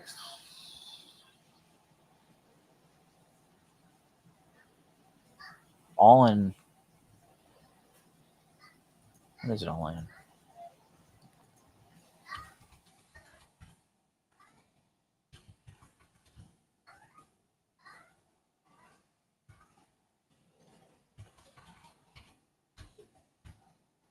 $75. Yeah. I make close to $700,000 a year cash. And so it's just one of those things where it's like I went from making $2,300 a month to 57,000. So it's just one of those things where you just have to constantly be growing it and expanding it. And then the opportunities to be able to do more will continue to pop up as you continue to expand. And it just is what it is. Like right now, I'm about to go buy a tanning salon to expand one of my other side hustles. I've expanded to multiple locations to begin with in the hair industry. And so I'm vertically and horizontally expanding that while I'm also about to hire probably another 100 people. And it's just one of those things where you just constantly have the capacity to scale more and more and more. And so build up your buffers, build up your savings, build up your expense funds, build up your expense buffers, your risk aversion funds, your primary and secondary funds, and then constantly be building up your reserves in regards to bills. 3 to 6 months, have 3 to 6 months of food already on hand, and you'll just naturally solve these problems over time. And it's just eventually life just runs out of bullshit to throw at you because it just nothing even remotely phases you anymore. Like I just had an engine blow up. I was like, whatever, fuck it, $6,000, I don't care. It's just you just don't give a shit. Like it's like eventually it's just like life is just like I can't throw anything other than an actual mountain at this person, but that would annihilate everything around them in the process of trying to put a dent in their day.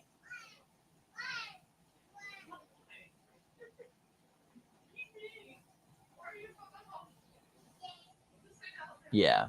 Well, it's not even about that. It's you might want to work on maintaining a contract. It should be one of the focuses that you have. Find a space that you're really, really, really happy in, that you're really satisfied with your work, even if it doesn't pay you as much as you currently make, so that you're happy with your work. So you're far less likely to perform poorly and establish a strong base from that and then migrate. Yeah, you probably did, which is why you're probably struggling. Um, and that's why I warn people against trying to step into spaces that they don't need to be in, especially if they're trying to like get into security before they do any kind of systems or networking or sysadmin work. It sets them up for failure. Um, Development similar would be like not having a portfolio and you haven't done the base work in order to be well established enough to be able to step into it easily, and have the experience of having done it a few times to be at least functional at it. But those are all things that will really come back to bite you in the ass. And I make those recommendations to protect people, not to be a dick or gatekeep. I don't want you to literally torpedo your life by moving to like from Seattle to like Florida for a job you're not qualified to have because you, by some act of God, were able to get the job and you're so underqualified for it, you're going to be put on a PIP the second you arrive. I mean, you could just depends on what you want to build, man. I mean, Sean, you could build stuff in a couple of hours, several projects over the course of a week, and then be totally ready to apply at a job. It's not necessarily how long it takes you.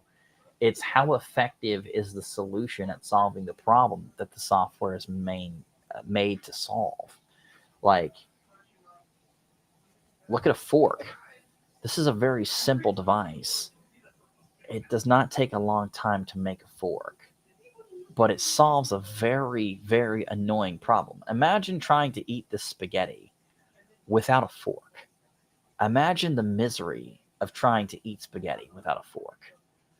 It would be so horrendously bad. I cannot imagine. That is the same concept here. Is your idea could take minutes to put together, but if it uniquely and effectively solves the problem, that's more than enough. And having several of those is fantastic.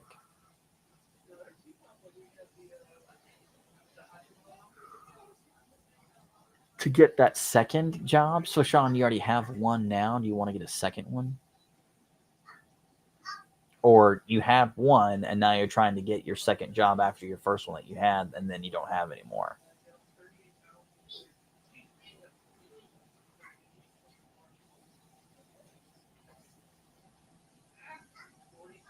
Also, have you considered simply just doing Fiverr or something to where you can get small projects from people?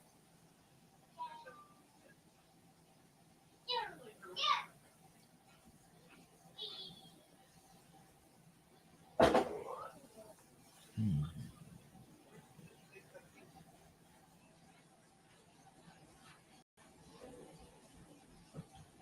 Working customer service. The heck? You should consider pivoting over to help desk. So convert from customer service to help desk, and then help desk will allow you to pivot into other spaces within the industry. My personal recommendation is once you get to help desk, start talking to the dev teams, DevOps, DevSecOps, and then and dev teams, obviously, and then pivot from there. Because then you'll have the job, you'll be parallel to it, you can be exposed to it, you can have more experience in the tech space specifically, and then you can pivot. Yeah, that's what I'd recommend. It's actually where I eventually got into when I got out. Was I went from SATCOM to doing customer service desk, where I was supporting remote customers with help desk work, and then I pivoted from that to help desk in a local area and heavily into cleared space, doing more compliance and security work, and then eventually got heavy into everything from red teaming and pen testing to very, very high-end projects and systems and infrastructure and cloud. So it's what I would personally recommend.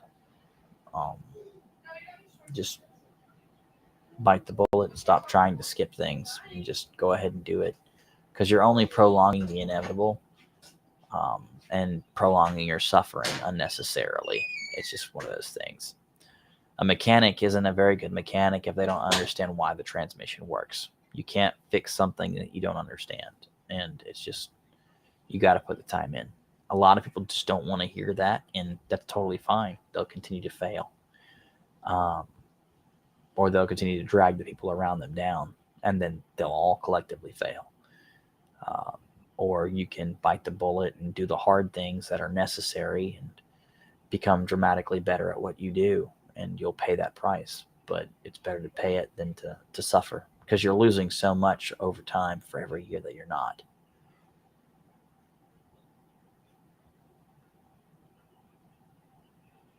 Yeah, like I said, feel free to hit me up on like LinkedIn and stuff. It's like I'm on there, and I'll probably be on with Kevin pretty regularly. So me and him used to stream together all the time. I just been busy lately. No, not at all. Matter of fact, it looks great, Sean, because it shows that you're willing to put in the work and effort of actually working in the industry while you're going to school. It shows that you want to get better while doing the hard work. That's not necessarily the fun work, but necessary, while also going after a very high quality degree. And so you'll have experience and you'll have the degree, which will also count towards experience. And so you get a portfolio. Look at it from this perspective. If I'm looking at two resumes, Sean, and one has a master's in science from whatever school, doesn't matter. Half of them I don't know anyway, so it doesn't matter. Or I can have someone with 6 portfolio projects, 2 personal websites, one is a blog. They've got 3 tools on GitHub that I can play with, one that I actively have used in the past. And on top of that, they're currently working somewhere where they're getting real world experience while going to school as the alternative. Which one do you think I'm going to take, at least for the interview, if nothing else? That's why experience is important. because every little thing that you do, every little project, every little hands on this and theory that and college degree this and certificate that, everything builds up and it builds forward towards something. What that something is, that's your vision, but it's towards something. And so the more effort you put in, the more energy that you put in, the more likely you are to achieve your goals. And so it's about putting the effort forward, because when you're more of a junior person, that's what they're going to look for. You're competing against all the other juniors that are available on the market. You need to stand out. And the only way you're going to stand out is demonstrable effort. And that's through projects. That's through competitions. That's through CCDCs and things of that nature. That's through contributing to open source projects that people are highly familiar with, or projects that are really cool, or projects that are in a niche area that are very hot topic for your vendor, like with going through the top 10, top 25 and picking out the skill sets that the company wants you to have. If the company is saying we like Python developers and you go learn Go, do you really think they're going to appreciate the fact that you know Go? No one gives a shit about the fact that you know Go at that company because they use Python. So your Go is useless to them, maybe not to someone else, but to them. And that's all they care about. And so that's the thing that you have to keep in mind. And a lot of people make that mistake and it ends up blowing up in their face. So, again, just keep it in mind. But does anybody have any other questions? Because I've got to eat really fast and I've got to jump off. But I can probably do one more.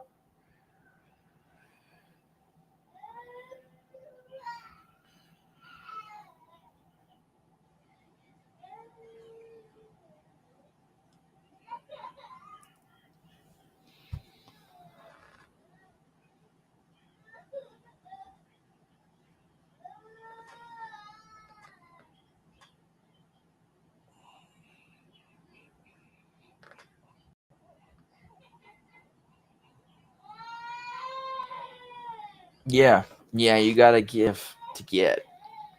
Back in the old days, it used to be called the island. You had to give to get on the island. And once you did, you had access to pretty much limitless knowledge and information. But you had to pay the price to get there. Nowadays, people expect everything for free without effort. And that's just not how reality works. You're not going to get 20 years of experience by showing up and doing 2 months worth of work. It just doesn't work that way. Yeah, I'm going to have spaghetti. But yeah, you guys have a great one. It's definitely a pleasure. I'm always more than happy to help and love meeting new people and helping people out and develop their careers. Feel free to hit me up or reach me through Kevin. I'll be back here again soon, probably next week. Same time, same bat channel. But yeah, you guys have a good one. Be safe.